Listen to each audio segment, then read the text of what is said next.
শুভেচ্ছা। পড়ছি the power of geography বইটির চতুর্থ অধ্যায় যুক্তরাজ্য। এই বইটি বাংলায় ভাষান্তর করেছেন ইমরান ওয়াহিদ। চলুন শুরু করি। যুক্তরাজ্য। ব্রিটিশরা আসছে পল রিভিয়েরা। ব্রিটিশরা আসছে এই কথাটি কয়েক শত বছর ধরে উচ্চারিত হয়েছে বিশ্বের নানা প্রান্তে।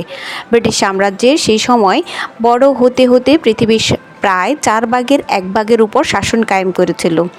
বর্তমান সময়ে আবার এই কথাটি শোনা যেতে পারে, তবে তা হবে সম্পূর্ণ এক ভিন্ন অর্থে। 2016 সালে ব্রেক্সিট গণভোটে ইউরোপিয়ান ইউনিয়ন থেকে বিচ্ছিন্ন হওয়ার সিদ্ধান্ত নেয় ব্রিটেন। এরপর থেকেই নতুন মিত্রের সন্ধানে আছে দেশটি। কিন্তু সত্যি বলতে এই অনুসন্ধানের শুরু হয়েছে আরও অনেক আগে। বিংশ শতকের মাঝামাঝি সময় থেকেই নিজেদের জন্য একটি নতুন বৈশ্বিক ভূমিকা নির্ধারণের চেষ্টা করে আসছে তারা। একসময় ব্রিটিশ সাম্রাজ্য ছিল বিশাল, কিন্তু ঔপনিবেশিক যুগের অবসানের সঙ্গে সঙ্গে মানচিত্র বদলেছে। ব্রিটেনও হারিয়েছে অনেক কিছু। এখন তারা এমন এক বিশ্বের পথ খুঁজছে যেখানে পুরনো সেই সাম্রাজ্যের স্মৃতিচিহ্ন ক্রমশ ফিকে হয়ে আসছে। কিন্তু সমস্যাটা হলো ব্রিটিশরা জানে না যে তারা ঠিক কোথায় যাচ্ছে কিংবা কিসের দিকে যাচ্ছে। তবুও নতুন সময়ের এই যাত্রায় তাদের ভৌগোলিক অবস্থান এখনও আগের মতোই গুরুত্বপূর্ণ। ব্রিটেন উত্তর ইউরোপীয় সমভূমির পশ্চিম প্রান্তে অবস্থিত একটি দ্বীপ। ইতিহাসের বেশিরভাগ সময় জুড়েই দ্বীপটিকে শীতল বায়ুপ্রবাহ প্রবণ ও তুলনামূলকভাবে পশ্চাৎপদ এক অঞ্চল হিসেবে দেখা হতো। কিন্তু এত কিছুর পরেও বিশ্বের অন্যতম বৃহৎ সাম্রাজ্যের কেন্দ্রবিন্দুতে পরিণত হয়েছিল এই দ্বীপদেশ। আর এই উন্নতির পেছনে মূল কারণগুলোর একটি ছিল তাদের ভৌগোলিক সুবিধা, বিশেষত মহাসাগরগুলোর সঙ্গে তাদের সংযোগ। ব্রিটেনের চারপাশে জলরাশির গুরুত্ব এখনও তাদের জাতীয় সংস্কৃতি ও চিন্তা চেতনায় গভীরভাবে মিশে আছে। এই জলরাশি শতাব্দীর পর শতাব্দী ধরে ইউরোপের টালমাটাল রাজনৈতিক পরিস্থিতি ও যুদ্ধের প্রভাব থেকে তাদেরকে অনেকটাই রক্ষা করেছে। সম্ভবত এই কারণেই অন্যান্য ইউরোপীয় দেশের তুলনায় ব্রিটেনের জনগণের মধ্যে একীভূত ইউরোপীয় পরিচয় এর অনুভূতি তেমন গভীর হয়নি। দুই বিশ্বযুদ্ধের ভয়াবহতা ইউরোপের মূল ভূখণ্ডকে যেভাবে নাড়িয়ে দিয়েছিল, ব্রিটেনের ঠিক ততটা বিপর্যস্ত হয়নি। এই বিচ্ছিন্নতার মনস্তাত্ত্বিক প্রভাব ঠিক কতটা তার পরিমাপ করা বেশ কঠিন। তবে ব্রেক্সিট ভোটের সিদ্ধান্তে এই মনস্তত্ত্ব কিছুটা ভূমিকা রেখেছে, তা অস্বীকার করার কোনো উপায় নেই। যুক্তরাজ্য সাম্প্রতিক দশকগুলোতে ইউরোপ ও যুক্তরাষ্ট্রের মধ্যে এক ধরনের সেতুবন্ধন হিসাবে কাজ করছে। ভবিষ্যতেও হয়তো তারা এই ভূমিকা ধরে রাখবে, তবে সময়ের সঙ্গে সঙ্গে সেই সেতু ব্যবহারের হার কমবে, কারণ ইউরোপীয় রাষ্ট্রগুলোর জাতীয় স্বার্থ অনেকটাই বদলে যাবে ভবিষ্যতে। তবে বর্তমান অনিশ্চয়তার মধ্যেও যুক্তরাজ্যের সামনে রয়েছে বিশাল সম্ভাবনা। ইউরোপের বিশাল ভোক্তা বাজার তাদের হাতের কাছেই। সরাসরি মহাসাগরের বাণিজ্যিক রুটেও প্রবেশ করতে পারে তারা। এর পাশাপাশি উদ্ভাবন, মানসম্পন্ন শিক্ষা ও ব্যবসায়িক দক্ষতারও এক দীর্ঘ ইতিহাস বহন করে তারা। ফলে দেশটি এখনও বিশ্বের শীর্ষ 10টি অর্থনীতির তালিকায় আছে। তবে এই অবস্থান ধরে রাখতে হলে ভবিষ্যতের জন্য কিছু সঠিক সিদ্ধান্ত নেওয়া জরুরি। এই নতুন যাত্রায় বাকি সব কিছুর চাইতে গুরুত্বপূর্ণ হয়ে উঠতে পারে জাতীয় ঐক্য। 1707 সালে অ্যাক্টস অফ ইউনিয়ন আইনের মাধ্যমে ইংল্যান্ড ও স্কটল্যান্ড একত্রিত হয়, গঠিত হয় একক রাষ্ট্র। তখন থেকেই মূলত ব্রিটেনের অর্থনৈতিক ও সামরিক শক্তি দ্রুত বৃদ্ধি পেতে শুরু করে। এই আইনের মাধ্যমে পুরো দ্বীপটি প্রথমবারের মতো একক শাসন ব্যবস্থার আওতায় আসে। ফলে ইংরেজদের তখন আর স্কটিশ বাহিনীর আক্রমণের শঙ্কায় থাকতে হতো না। পাশাপাশি ইউরোপীয় কোনো দেশ স্কটল্যান্ডকে ব্যবহার করে ইংল্যান্ড দখল করবে, সেই পথও চিরতরে বন্ধ হয়ে যায়। এখন 3 শতাব্দী পর ব্রেক্সিট গণভোট সেই ইউনিয়নকে ঝুঁকির মধ্যে ফেলেছে।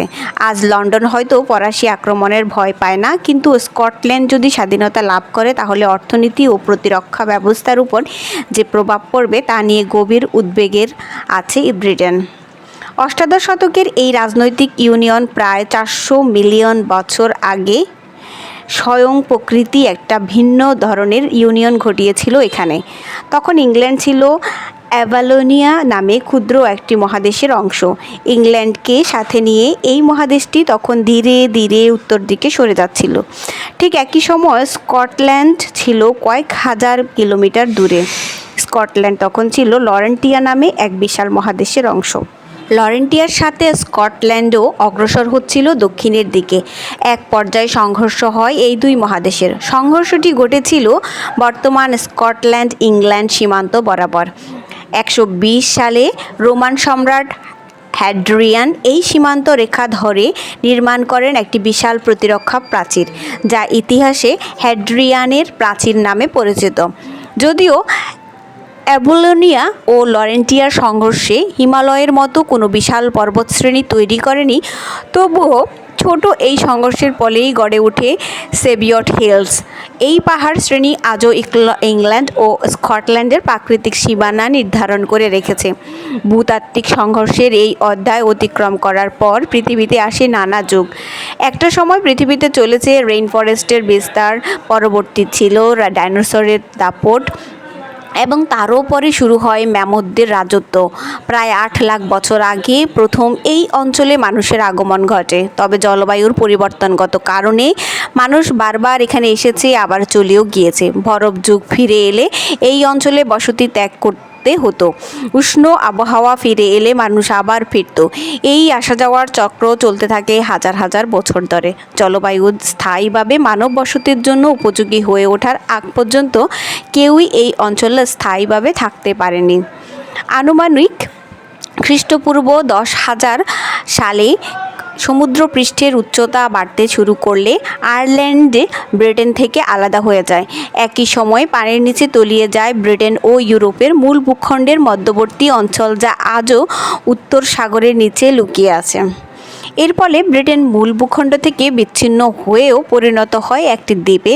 তবে এটিকে একক দ্বীপ বলা যায় না, বরং এটি হলো বহু দ্বীপের সমষ্টি।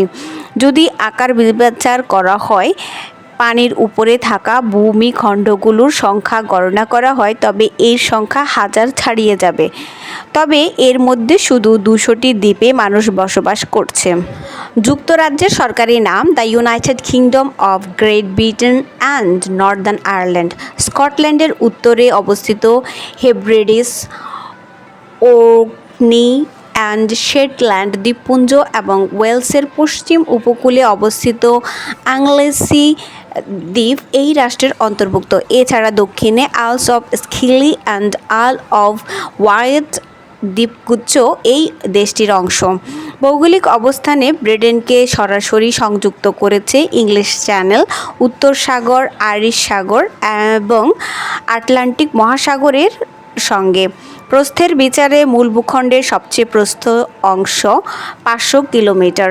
উপকূল রেখা অত্যন্ত খাঁজকাটা হওয়ায় দেশের কোনো অংশেই সমুদ্র থেকে 120 কিলোমিটারের বেশি দূরত্ব নয়। ব্রিটেনের অস্তিত্ব সম্পর্কে প্রথম লিখিত নথি পাওয়া যায় খ্রিস্টপূর্ব 330 সালে। এই সময় পাইথিয়াস নামে এক গ্রিক অভিযাত্রী এক অভাবনীয় সমুদ্র যাত্রা সম্পন্ন করেন। তিনি উত্তর দিকে যাত্রা করে সম্ভবত আইসল্যান্ড পর্যন্ত পৌঁছেছিলেন। এই অভিযানের পথে তিনি যে ভূখণ্ড চারপাশে প্রদক্ষিণ করেছিলেন সেটি আজকের ব্রিটেন। তবে সেই সময় অধিকাংশ মানুষই পাইথিয়াসের কথা বিশ্বাস করেনি, কারণ তিনি ফিরে এসে বরফের উপর সাদা ভালুক বসে থাকার গল্প শুনিয়েছেন। এমনকি মধ্যরাতে সূর্যের আলো দেখার গল্পও বলেছিলেন। কে বিশ্বাস করবে এসব রূপকথা?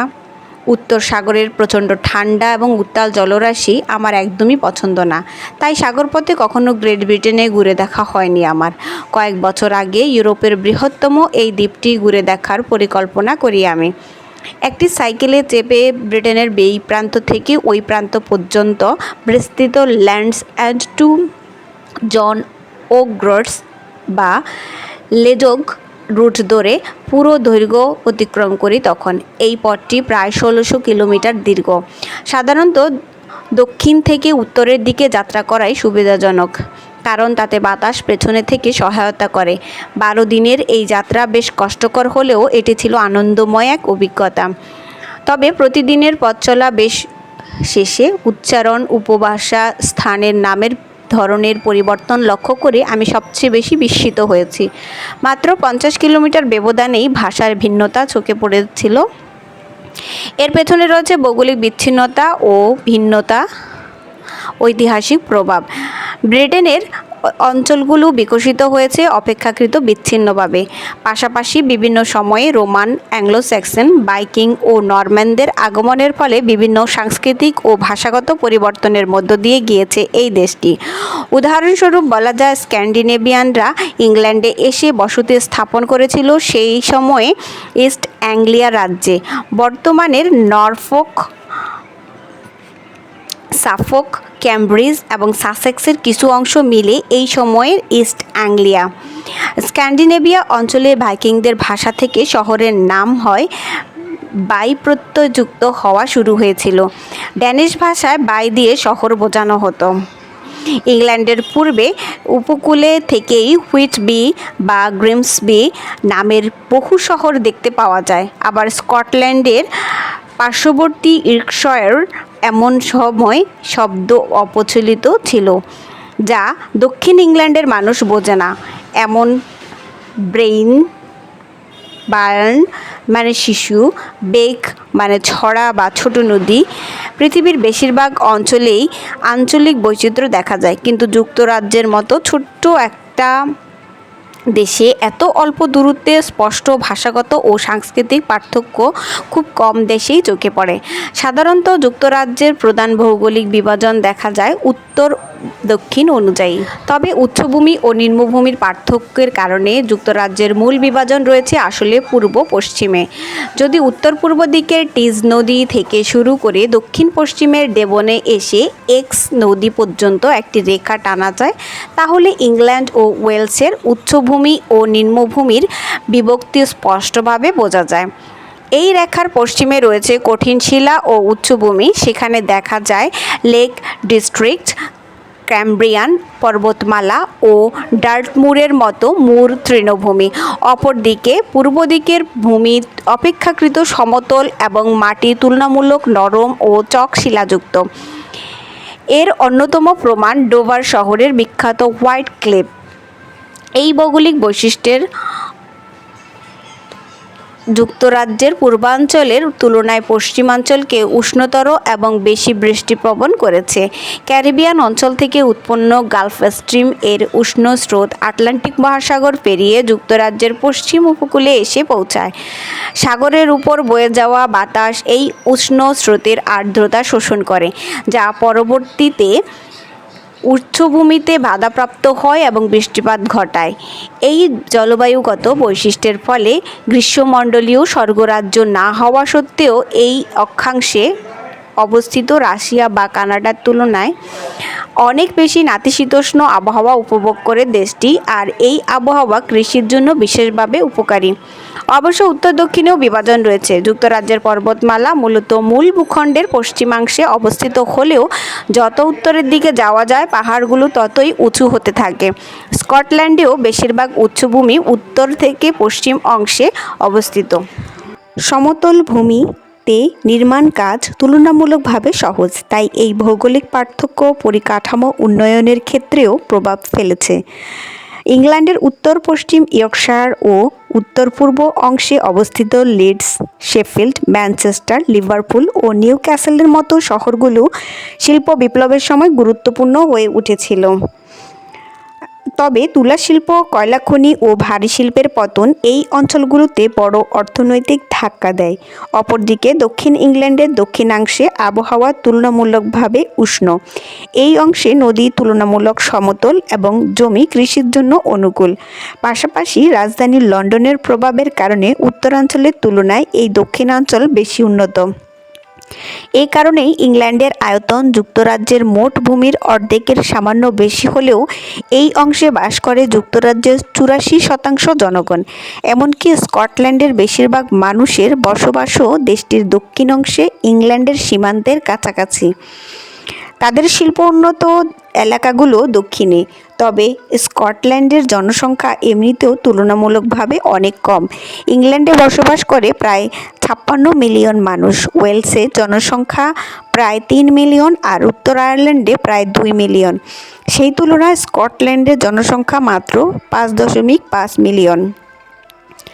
দক্ষিণ ইংল্যান্ড আন্তর্জাতিক এবং আভ্যন্তরীণ রেল ও বিমান যোগাযোগের কেন্দ্রস্থল। দক্ষিণ পূর্ব অঞ্চলের কেন্দ্রবিন্দু রাজধানী শহর লন্ডন। এই শহরেই আছে দেশের প্রধান রেল স্টেশনগুলো। রয়েছে হিথ্রো ও গ্যাটউইকের মতো ব্যস্ত বিমানবন্দর। এখান থেকেই যুক্তরাজ্যের মোটরওয়ে নেটওয়ার্ক বিভিন্ন দিকে ছড়িয়ে পড়েছে। এখানেই রয়েছে যুক্তরাজ্যের ব্যস্ততম সমুদ্রবন্দর। রয়েছে ইংল্যান্ড ও ফ্রান্সের মধ্যে সংযোগকারী চ্যানেল টানেল। রাজধানী শহরেই যুক্তরাজ্যের পার্লামেন্ট, বড় বড় কোম্পানির সদর দপ্তর এবং আর্থিক খাতের প্রতিষ্ঠানগুলোর অবস্থান।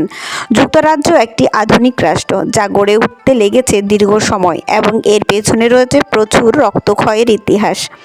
কোথা থেকে শুরু করা যায়? এই গল্পের যথার্থ সূচনা হতে পারে 43 খ্রিস্টাব্দ। এই সময় ব্রিটেনে প্রথম রোমানদের স্থায়ী দখলদারিত্ব শুরু হয়েছিল। এই ঘটনা ভেঙে দিয়েছিল ব্রিটেনের অতীতের ধারাবাহিকতা, গড়ে দিয়েছিল নতুন শতাব্দীর ভিত্তি, আর রেখে গেছে এমন এক চিহ্ন যা আজও এই ভূমির বুকে স্পষ্ট। রোমানদের আগমনের আগে ঠান্ডা স্যাঁতসেঁতে বিশাল দ্বীপটি ছিল সভ্যতার মূল কেন্দ্র থেকে বিচ্ছিন্ন। বলতে গেলে ব্রিটেনের ছিল দূরবর্তী এক প্রান্তিক ভূখণ্ড। সে সময় এখানে বাস করত অক্ষর জ্ঞানহীন অসংখ্য বনগোত্র। জ্ঞান চর্চার পরিবর্তে নিজেদের মধ্যে সংঘর্ষেই ব্যস্ত থাকত তারা। রোমানরা ইংলিশ চ্যানেল ডিঙিয়ে এসে ওয়াইনের নহর বইয়ে দিল, তৈরি করলো সুসজ্জিত বাথরুম, আর সেই সঙ্গে নিয়ে এলো কঠোর আইনকানুন।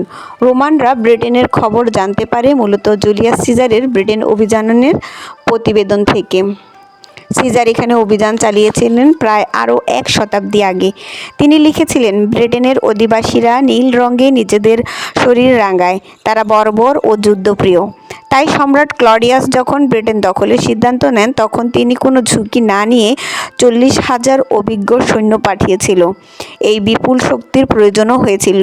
অনেকেই ফরাসি কমিক্সের চরিত্র অ্যাস্টারিক্স দ্য গলের কথা জানেন। তিনি বর্তমান ফ্রান্সের এক ছোট্ট ভূখণ্ডে রোমানদের হাত থেকে রক্ষা করেছিলেন।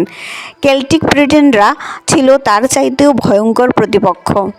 দক্ষিণ ইংল্যান্ডের অসংখ্য গোষ্ঠীকে সম্পূর্ণভাবে বশে আনতে রোমানদের কয়েক দশক লেগে যায়। এমনকি 20 বছরও পরেও তারা প্রবল বিদ্রোহের মুখে পড়ে। এই বিদ্রোহের নেতৃত্ব দিয়েছিল আইসেনি গোষ্ঠীর রানী বৌডিকা। ইতিহাসবিদরা সচরাচর রোমান ব্রিটেন নামটি ব্যবহার করলেও প্রকৃতপক্ষে রোমানরা কখনোই আজকের ওয়েলস ও স্কটল্যান্ড পুরোপুরি জয় করতে পারেনি। ফলে ওই অঞ্চলগুলোর পৃথক সাংস্কৃতিক পরিচয় টিকে গিয়েছে। এমনকি আজও তা দেখতে পাওয়া যায়। রোমানদের দখল করা অঞ্চল যুক্তরাজ্যের পূর্ব পশ্চিম বিভাজনের সঙ্গে প্রায় মিলে যায়। দখল করা পুরো অঞ্চল জুড়ে সড়কপথ নির্মাণ করেছিল রোমানরা। তারা ফিরে যাওয়ার বহু শতাব্দী পরেও এই পথগুলো অধিকাংশ টিকেছিল। বর্তমান ব্রিটেনের মোটরওয়েগুলো তৈরি হয়েছে সেই পথগুলোর পথরেখা অনুযায়ী। রোমান দখলদারিত্বের কাঠামো ব্রিটেনে দীর্ঘস্থায়ী প্রভাব ফেলেছিল। সম্ভবত এর সবচেয়ে সুস্পষ্ট দৃষ্টান্ত দেখা যায় টেমস নদীর মোহনায়। রোমানরা বুঝতে পেরেছিল দক্ষিণ ও উত্তর ব্রিটেনে দখলের পর এই দুই অঞ্চলকে সংযুক্ত করতে হলে নদী পার হওয়ার একটি উপযুক্ত জায়গা প্রয়োজন।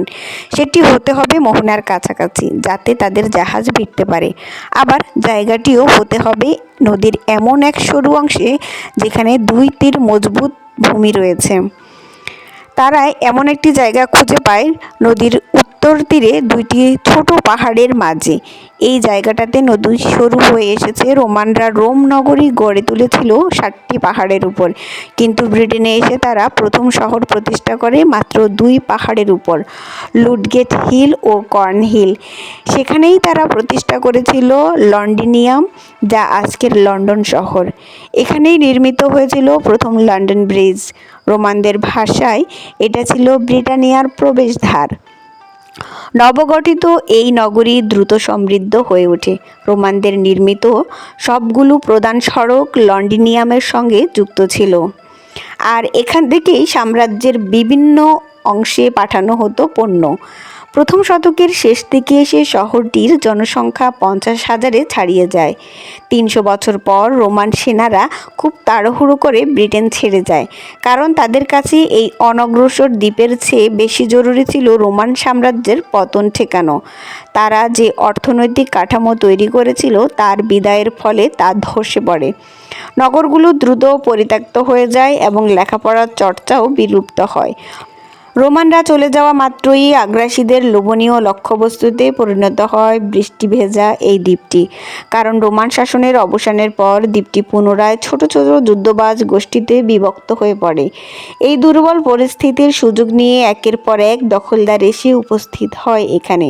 প্রথমে ডেনমার্ক ও উত্তর জার্মানি থেকে আসে অ্যাঙ্গল স্যাক্সন ও জুট গোষ্ঠী। রোমানদের মতো তারাও মূলত দ্বীপের পূর্ব অংশেই আধিপত্য বিস্তার করেছিল। স্কটল্যান্ড, ওয়েলস ও কর্নওয়ালের স্থানীয় গোষ্ঠীগুলো আবারও প্রবল প্রতিরোধ গড়ে তোলে। তাই নতুন দখলদারদের হাত থেকে আধুনিক ইংল্যান্ড সীমানা ফুটে উঠতে শুরু করে। দ্বীপের দক্ষিণ অংশটি অ্যাঙ্গলল্যান্ড নামে নতুন একটি পরিচয় পায়। এটাই পরবর্তীতে ইংল্যান্ড হয়ে যায়।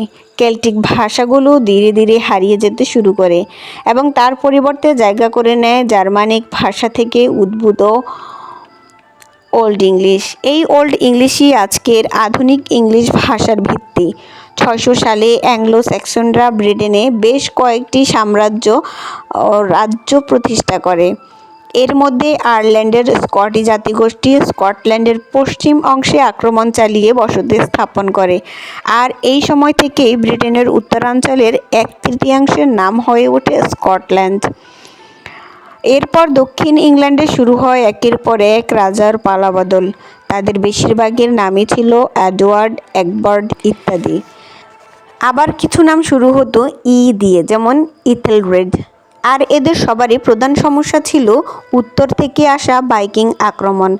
তবে এদের মধ্যে একজন ছিলেন ব্যতিক্রম, তার নাম ছিল আলফ্রেড। তিনি ওয়েসেক্স ও মের্সিয়া রাজ্য একত্রিত করেন এবং 886 সালে ভাইকিংদের হাত থেকে লন্ডন পুনরুদ্ধার করেন। এরপর তার ছেলে এডওয়ার্ড এবং কন্যা এথেলফ্রেড আরও বড় পরিসরে রাজ্য বিস্তার করেন।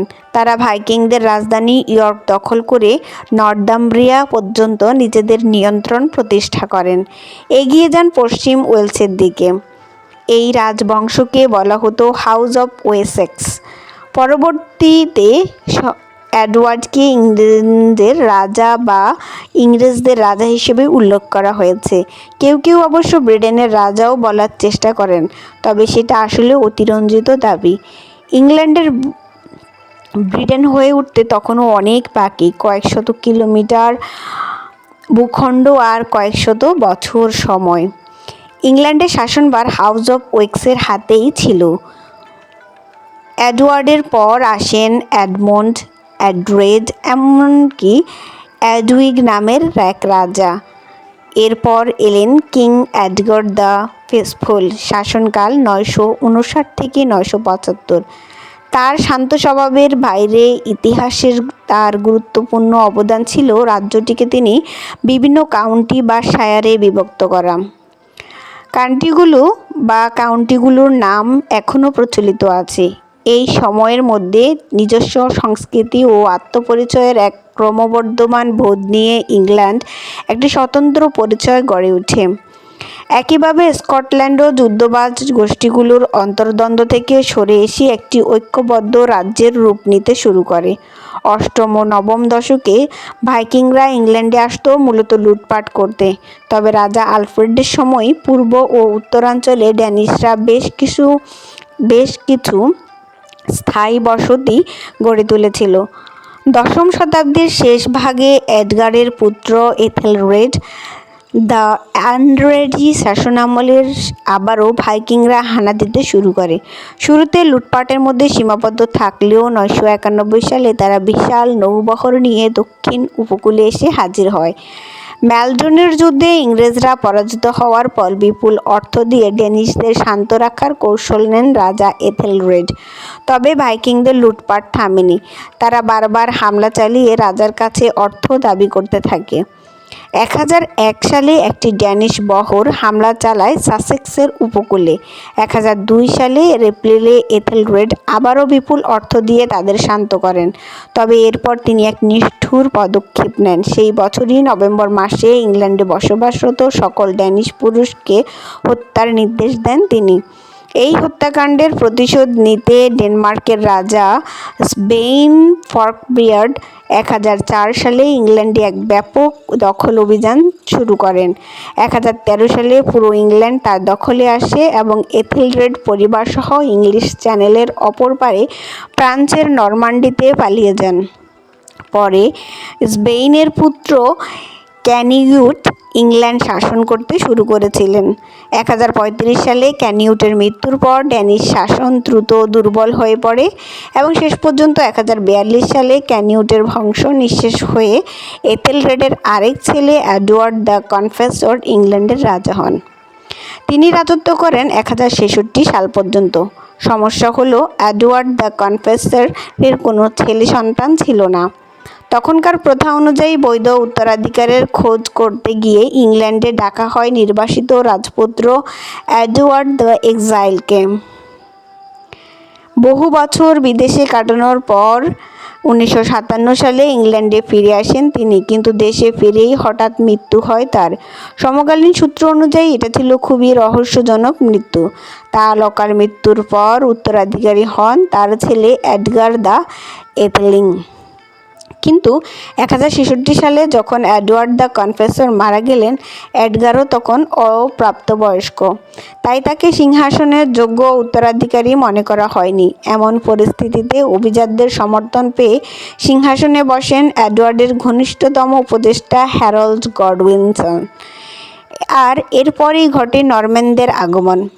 1066 সালে সম্ভবত যুক্তরাজ্যের সবচেয়ে বেশি পরিচিত ঐতিহাসিক সময়।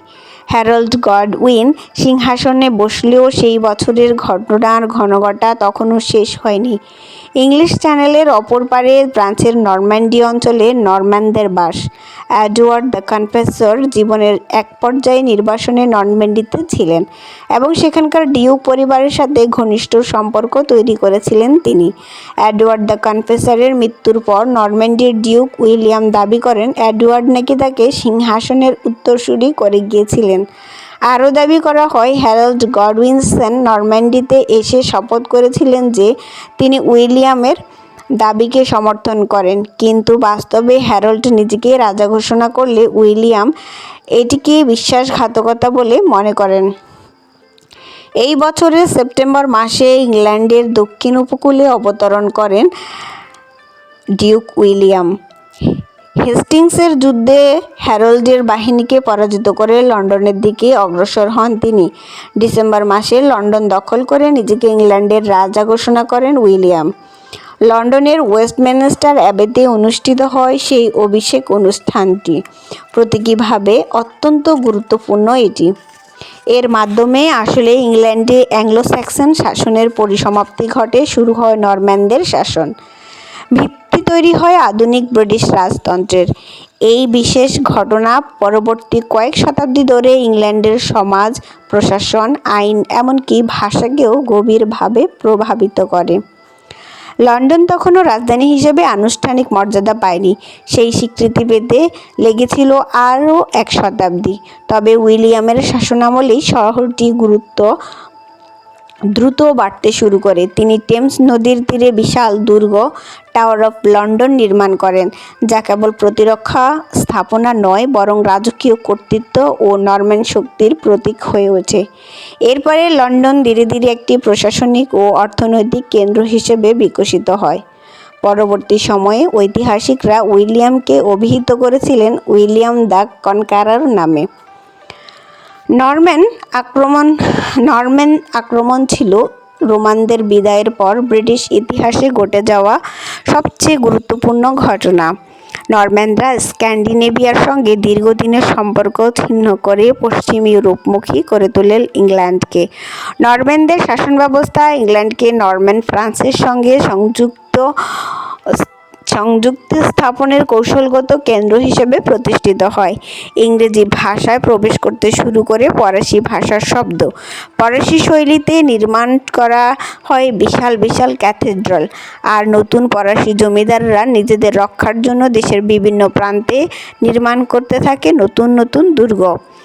কারণ সাধারণ জনগণের মধ্যে তাদের শাসনের তীব্র প্রতিরোধ গড়ে উঠেছিল। এই উত্তেজনা চলতে থাকে কয়েক দশক ধরে। একাধিক বিদ্রোহ সংগঠিত হয়েছিল, যার অন্যতম ছিল অ্যাজুগার দ্য অ্যাথলিং-এর বিদ্রোহ। কিন্তু নতুন দখল করা ভূখণ্ডের উপর নিয়ন্ত্রণ ধরে রাখতে সক্ষম হয় নরম্যানরা। নরম্যানদের পরে পরে ইংল্যান্ডের ক্ষমতায় আসে হাউস অব প্লান্টাজেনেট। এই ফরাসি রাজবংশ ইংল্যান্ড শাসন করে 1154 থেকে 1485 সাল পর্যন্ত। তাদের মধ্যে সবচেয়ে উল্লেখযোগ্য ছিলেন রাজা জন। গৃহযুদ্ধ এড়ানোর লক্ষ্যে 1215 সালে ম্যাগনা কার্টা নামক এক ঐতিহাসিক চুক্তি স্বাক্ষর করেন তিনি। ইংলিশ আইনি ব্যবস্থার ভিত্তি হিসাবে বিবেচিত হয় এই দলিল। ম্যাগনা কার্টা রাজাকে তার ক্ষমতায় কিছু সীমাবদ্ধতা মানতে বাধ্য করেছিল। ফলে রাজা ও অভিজাতদের মধ্যে ক্ষমতার ভারসাম্য তৈরি হয়। কিন্তু তৎকালীন সাধারণ জনগণের অধিকারের উপর এটি তেমন প্রভাব ফেলেনি। তবে স্বাধীনতার প্রতীক হিসেবে দলিলটি ইতিহাসে জায়গা করে নিয়েছে। এই ম্যাগনা কার্টা ইতিহাসে এক গুরুত্বপূর্ণ দলিল। আজও যুক্তরাজ্যের বিভিন্ন রাজনৈতিক বিতর্কে এই দলিলের প্রসঙ্গ উঠে আসে। যুক্তরাষ্ট্রের সংবিধানেও ম্যাগনা কার্টার গভীর প্রভাব ছিল। 20 শতকের অন্যতম শ্রদ্ধেয় ব্রিটিশ বিচারপতি লর্ড ডেনিং এই চুক্তিকে সর্বকালের সর্বশ্রেষ্ঠ সাংবিধানিক দলিল হিসাবে উল্লেখ করেছিলেন। পরবর্তী শতাব্দীগুলোতে ইংরেজরা যেমন একদিকে স্কটল্যান্ড ও ফ্রান্সের সঙ্গে যুদ্ধ করেছে, তেমনি নিজেদেরও ভেতরেও গৃহযুদ্ধে জড়িয়ে পড়েছে। 1485 সালে প্লান্টাজেনেটদের বিদায় দিয়ে ক্ষমতায় আসে টিউডার রাজবংশ। এই বংশের সবচেয়ে পরিচিত রাজা ছিলেন অষ্টম হেনরি, 1509 থেকে 1547। আইনসভার মাধ্যমে এক বাস্তবতাকে স্বীকৃতি দেন তিনি। ইংরেজরা আগে থেকেই ওয়েলসের নিয়ন্ত্রণ করছিল, তবে হেনরির অ্যাক্টস অব ইউনিয়ন ঘোষণা করল যে ইংল্যান্ডের আইন এখন ওয়েলসেও কার্যকর হবে এবং সেখানকার আদালতেরও একমাত্র ভাষা হবে ইংরেজি। কিন্তু ওয়েলসের অধিকাংশ মানুষ তখনও ওয়েলস ভাষায় কথা বলতো। ফলে ওয়েলস অঞ্চলে এই আইনের নানা রকম প্রভাব পড়ে। একদিকে দোভাষীর ব্যাপক চাহিদা তৈরি হয়, অন্যদিকে ওয়েলসের ভাষার ব্যবহার ধীরে ধীরে কমতে থাকে। পরবর্তী কয়েক দশকের মধ্যে ওয়েলস ভাষা বিলুপ্তির পথে চলে যায়। এই কারণে ইংল্যান্ডের বা লন্ডনের প্রতি এক ধরনের দীর্ঘস্থায়ী ক্ষোভ জন্ম নেয় ওয়েলসবাসীর মধ্যে। তবে এই ঘটনা যুক্তরাজ্যের গঠনে আরও একটি গুরুত্বপূর্ণ পদক্ষেপ তৈরি হয়। অষ্টম হেনরি ইতিহাসে সবচেয়ে বেশি পরিচিত হন তার 6 বিবাহের জন্য। 1533 সালে তিনি প্রথম স্ত্রী ক্যাথরিনের সঙ্গে বিবাহ বিচ্ছেদ ঘটান এবং অ্যান বোলিনকে বিয়ে করেন। তার গর্ভে জন্ম নেন ভবিষ্যতের রানী এলিজাবেথ। কিন্তু ক্যাথলিক চার্চ বিবাহ বিচ্ছেদ স্বীকৃতি দেয় না, কারণ তাদের মতে বিবাহ হলো আজীবন চলমান এবং ভঙ্গ করা যায় না এমন এক ধর্মীয় চুক্তি। ফলে পোপ তাকে ক্যাথলিক চার্চ থেকে বহিষ্কার করেন। এর জবাব হিসেবে পোপ বিরোধী প্রোটেস্ট্যান্ট মতবাদকে রাজনৈতিক ছত্রছায়া দেন অষ্টম হেনরি। এই ঘটনা ইংল্যান্ডে ইংলিশ রিফরমেশনের সূচনা করে। এই রিফরমেশন বা সংস্করণের মধ্য দিয়ে চার্চকে রাজ্যের অধীনে আনা হয়। প্রতিষ্ঠা করা হয় চার্চ অফ ইংল্যান্ড। নিজেকে চার্চ অফ ইংল্যান্ডের সর্বোচ্চ নেতা ঘোষণা করেন তিনি। বন্ধ করে দেওয়া হয় ক্যাথলিক চার্চের আওতাধীন 800টি মঠ। সেগুলোর জমি ও সম্পদ নিজের দখলে নিয়ে নেন হেনরি। তার কন্যা প্রথম এলিজাবেথ, যার শাসনকাল 1558 থেকে 1603, ইংল্যান্ডকে আরও দৃঢ়ভাবে প্রোটেস্ট্যান্ট ধর্মের দিকে নিয়ে নেন। যদিও এর ফলে ইউরোপ ও স্কটল্যান্ডের ক্যাথলিক শক্তির তীব্র বিরোধিতার মুখে পড়তে হয় তাকে। 1587 সালে তিনি নিজের চাচাতো বোন স্কটল্যান্ডের রানী মেরিকে ষড়যন্ত্রের অভিযোগে মৃত্যুদণ্ডও দেন। এলিজাবেথের শাসনামলেই ইংল্যান্ডের শক্তিধর হয়ে ওঠে। এই সময়ই টি ছিল আবিষ্কারের যুগ। এই সময়েই ফ্রান্সিস ড্রেক, ওয়াল্টার র্যালি নানা অভিযানে বের হয়েছিলেন। যদিও এদের অভিযানগুলোর অধিকাংশই ছিল জলদস্যুতার কাছাকাছি। এই সময়ই ইংলিশ নেভির হাতে স্প্যানিশ আর্মাডারদের পরাজয় ঘটে এবং শেক্সপিয়ারের কালজয়ী সাহিত্যকর্মের আবির্ভাব হয়। এরপর ইংল্যান্ডের সিংহাসনে বসেন রাজা প্রথম জেমস। তবে তার বিষয়টি একটু ব্যতিক্রমী। তিনি কেবল লন্ডনের রাজাই ছিলেন না, একই সঙ্গে স্কটল্যান্ডের রাজা ষষ্ঠ জেমস, অর্থাৎ প্রথমবারের মতো একই ব্যক্তি ইংল্যান্ড ও স্কটল্যান্ড উভয় অঞ্চলের মুকুট একত্রে ধারণ করলেন। মজার বিষয় হলো, এই একই ব্যক্তি ইংল্যান্ড ও স্কটল্যান্ডে দুই নামে পরিচিত ছিলেন। এই দ্বৈত রাজমুকুট ছিল যুক্তরাজ্য গঠনের আর একটি গুরুত্বপূর্ণ পদক্ষেপ। তবে তার আগে ইংল্যান্ডকে পার করতে হয়েছে নানা সংকট, রাজা প্রথম চার্লসের শিরচ্ছেদ, একটি গৃহযুদ্ধ 1642 থেকে 1651, সামরিক শাসন, অলিভার ক্রomwell এবং শেষ পর্যন্ত রাজতন্ত্রের পুনঃপ্রতিষ্ঠা। অবশেষে 1707 সালে ইংল্যান্ড ও ওয়েলসের সঙ্গে স্কটল্যান্ডের সংযুক্তি ঘটে, যা ছিল ব্রিটিশ ইতিহাসের অন্যতম গুরুত্বপূর্ণ মোড়। শতাব্দীর পর শতাব্দী ধরে বহু শত্রুর মোকাবিলা করতে করতে ইংরেজরা বুঝে গিয়েছিল যে ইউরোপের মূল ভূখণ্ডের দেশগুলোর জনসংখ্যা তাদের তুলনায় অনেক বেশি। ফলে এই দেশগুলো বিশাল বাহিনী গড়ে তুলতে সক্ষম। তারা দেখেছে কিভাবে রোমান, ভাইকিং এবং নরম্যানরা শক্তিশালী বাহিনী নিয়ে ইংল্যান্ড আক্রমণ করেছিল। তবে এর থেকেও বড় সমস্যা রয়েছে। স্কটল্যান্ডকে যখন ইউরোপের কোনো শক্তিশালী সাম্রাজ্যের মিত্র হিসেবে পেয়ে যেত, তখন ইংল্যান্ডের জন্য তৈরি হতো মারাত্মক বিপদ। কারণ শত্রুরা তখন স্কটল্যান্ড হয়ে উত্তর দিক দিয়ে অনায়াসে হামলা চালাতে পারত। অনেক সময় একযোগে উত্তর ও দক্ষিণ দিকে থেকেই আক্রমণের মুখে পড়ত ইংল্যান্ড। এই সমস্যা সমাধানের জন্য ইংরেজরা নানা কৌশলের গ্রহণ করেন। তারা ইউরোপের কখনোই কোনো একক শক্তির উত্থান দিতে চাইত না, বরং তা কেউ খুব বেশি শক্তিশালী হয়ে উঠলে ইংরেজরা তাদের প্রতিপক্ষদের সঙ্গে জোট বাঁধত। এই ধরনের অফশোর ব্যালেন্সিং কৌশলের পাশাপাশি তাদের আকাঙ্ক্ষা ছিল পুরো দ্বীপটিকে নিজেদের নিয়ন্ত্রণে আনা। অন্যদিকে স্কটল্যান্ডের দৃষ্টিভঙ্গি ছিল একদমই আলাদা। স্বল্প জনসংখ্যা, সীমিত সম্পদের কারণে স্কটল্যান্ড কখনোই ইংল্যান্ডকে পরাজিত বা দমন করার অবস্থানে ছিল না। তাই নিজেদের নিরাপত্তা নিশ্চিত করতে তারা বরাবরই ইংল্যান্ডের শত্রুদের পাশে মিত্র হয়ে দাঁড়ানোর চেষ্টা করেছে। বিশেষ করে ফ্রান্সের সঙ্গে তাদের সবথেকে দীর্ঘস্থায়ী মিত্রতা চুক্তি। স্কটল্যান্ড ও ফ্রান্সের মধ্যে প্রথম আনুষ্ঠানিক চুক্তি হয় 1295 সালে। সেখানে বলা হয়, ইংল্যান্ড যদি ফ্রান্স আক্রমণ চালায় তাহলে স্কটল্যান্ড ইংল্যান্ড আক্রমণ করবে। ফলে একই সঙ্গে দুই ফ্রন্টে যুদ্ধ বাঁধবে।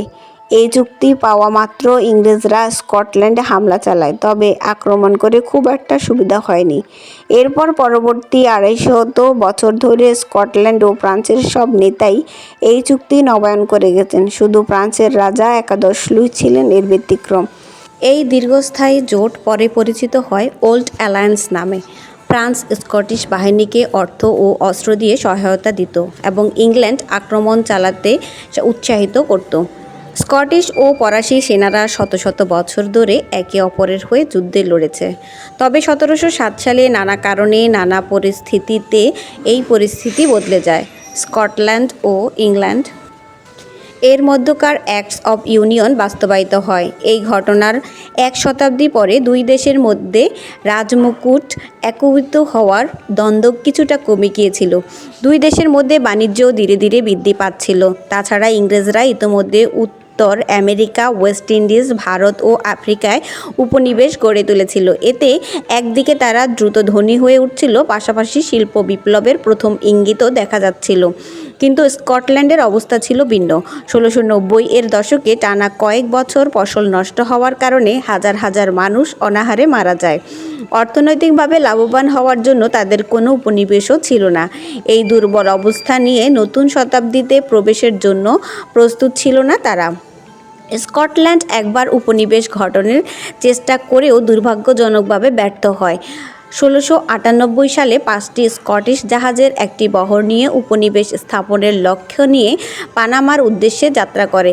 ব্যাপক দেশপ্রেমের ঢেউয়ে ভাসিয়ে দিয়ে সাধারণ জনগণের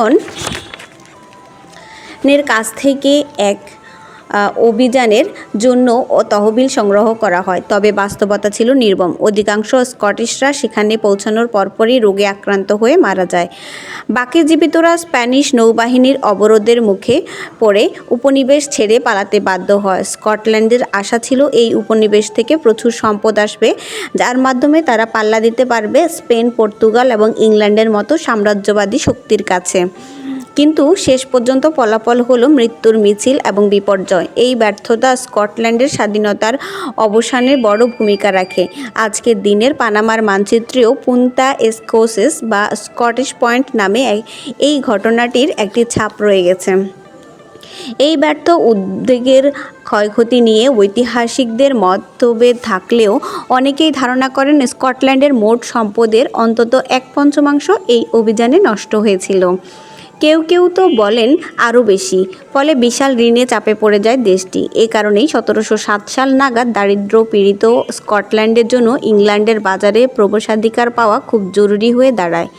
অন্যদিকে এই ইউনিয়ন করার ব্যাপারে ইংল্যান্ডেরও স্বার্থ ছিল। ফ্রান্সের জনসংখ্যা তখন ইংল্যান্ডের প্রায় দ্বিগুণ।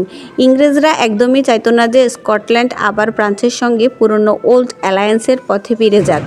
স্কটল্যান্ডকে ফ্রান্সের থেকে দূরে রাখার জন্য ইংল্যান্ড একটি চুক্তি করে স্কটল্যান্ডের সাথে।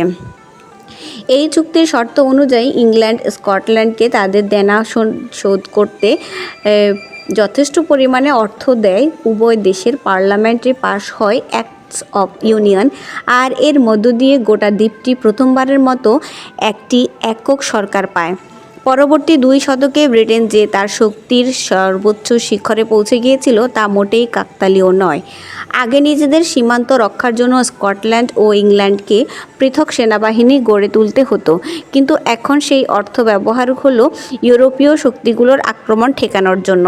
পাশাপাশি সাম্রাজ্য সম্প্রসারণের কাজেও লাগলো এই বাড়তি অর্থ। জনসংখ্যা বেড়ে গেল, যার ফলে সম্ভব হলো আরও বড় সেনাবাহিনী গঠন করা। আর যেসব সম্পদ, সময় ও শক্তি আগে থেকে নিজেদের মধ্যকার দ্বন্দ্বে ব্যয় হতো তা এখন বাইরের কাজে লাগানো গেল।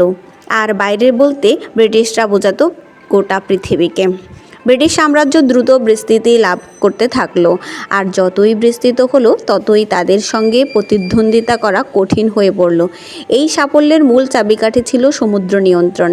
আর শুধু ধনী রাষ্ট্রই পারে এমন একটি নৌবহর গড়ে তুলতে যা একই সঙ্গে সমুদ্র পথ নিয়ন্ত্রণ করবে এবং পাশাপাশি প্রতিদ্বন্দ্বী নৌবাহিনীও মোকাবেলা করতে সক্ষম। ব্রিটেন তার বিশাল ওক গাছের বনভূমির সর্বোচ্চ ব্যবহার করেছিল। এই ওক গাছের কাঠ অত্যন্ত শক্ত, এমনকি ওই আমলের কামানের গোলা প্রতিরোধেও সক্ষম ছিল এই কাঠ। এই ধরনের একটা সম্পদ সমুদ্রের অজানা পথে ভেসে ভেসে চলা বড় জাহাজের জন্য খুবই গুরুত্বপূর্ণ। ওক গাছের কাঠ আরও একটি গুণ ছিল তার। এই কাঠ পোকামাকড় ও পচনের বিরুদ্ধে প্রাকৃতিকভাবেই প্রতিরোধী। ফলে ব্রিটিশ নৌবাহিনীর জাহাজগুলো অনেক বেশি দিন সমুদ্রে থাকতে পারত। অন্যদের নৌবহরের মতো মেরামতের জন্য ঘন ঘন ড্রাই ডকে ফিরে আসতে হতো না। লর্ড নেলসনের HMS ভিক্টোরি এবং ক্যাপ্টেন কুকের HMS এন্ডেভার, এই দুটি ঐতিহাসিক জাহাজে ছিল ওক কাঠ দিয়ে তৈরি। এমনকি ব্রিটিশ রয়্যাল নেভির রণসঙ্গীতের নাম রাখা হয়েছিল হার্ট অফ ওক। এই বিষয়টা থেকেই ইংল্যান্ডের ইতিহাসে ওক কাঠের গুরুত্ব বোঝা যায়। এছাড়া ব্রিটেনের উপকূল রেখা অনেক জায়গাতেই ভেতরের দিকে মূল ভূমিতে ঢুকে গিয়েছিল। এই ধরনের উপকূল প্রাকৃতিকভাবেই গভীর সমুদ্র বন্দর তৈরির জন্য আদর্শ। এই কারণে সাগরপথে বাণিজ্য চালানো তাদের জন্য খুব সহজ হয়ে যায়। ফলে ব্রিটেনকে টেক্কা দিতে একটা প্রতিদ্বন্দ্বী রাষ্ট্রের দরকার হতো একাধারে রাজনৈতিক স্থিতিশীলতা, বিশাল নৌবহর, গভীর সমুদ্রবন্দর, জাহাজ নির্মাণ উপযোগী কাঠ এবং সর্বাধুনিক প্রযুক্তি। কিন্তু ব্রিটেনের প্রধান প্রতিদ্বন্দ্বী ফ্রান্স ও স্পেন এই দিক থেকে পিছিয়ে ছিল।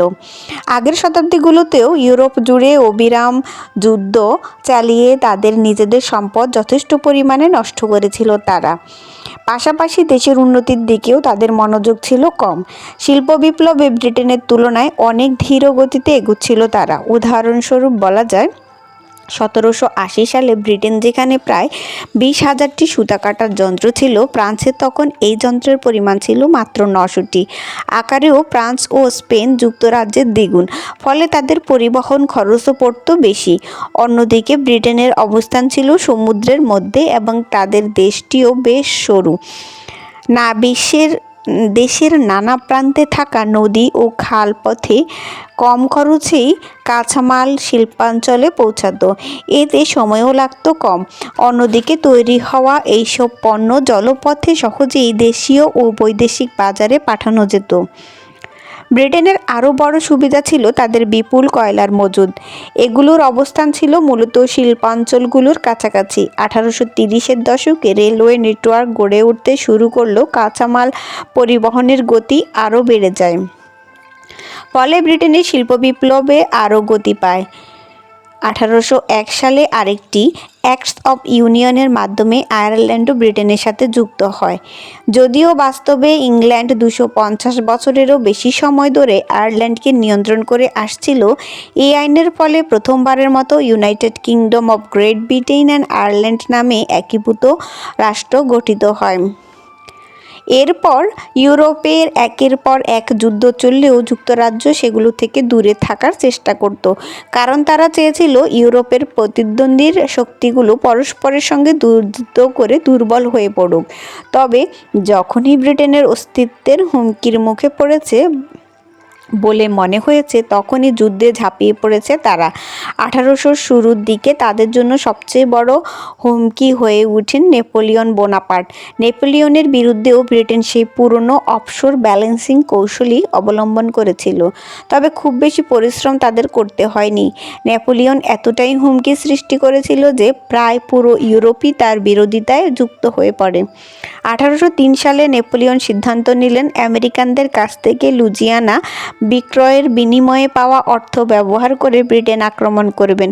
এই ঘোষণার পর ব্রিটেনের সামরিক বাহিনী ও সাধারণ জনগণের মধ্যে নজিরবিহীন যুদ্ধ প্রস্তুতি শুরু হয়। নেপোলিয়ন ছিলেন ব্রিটেনের দুঃস্বপ্নের এক বাস্তব রূপ। তিনি ইউরোপের মূল ভূখণ্ডে একচ্ছত্র আধিপত্য প্রতিষ্ঠা করেছিলেন। তার পরিকল্পনা ছিল এমন এক রাজনৈতিক, অর্থনৈতিক ও সামরিক ব্যবস্থা চালু করা যার সম্মিলিত ক্ষমতা দিয়ে ব্রিটেনকে হয় পরাজিত করা হবে, নয়তো অন্তত পক্ষে ইচ্ছামতো পরিচালনা করা যাবে। তাই নেপোলিয়নের আক্রমণ আসার আগেই ব্রিটেন বুঝে গিয়েছিল যে এই যুদ্ধে কোনো কিছুর বিকল্প নেই। সুতরাং এই যুদ্ধ অপরিহার্য হয়ে উঠেছে। নেপোলিয়নের যুদ্ধের আক্রমণ এবং প্রতিরক্ষার ভৌগোলিক কৌশল আশ্চর্যজনকভাবে দ্বিতীয় বিশ্বযুদ্ধের শুরুর দিকে কৌশলের সঙ্গে মিলে যায়।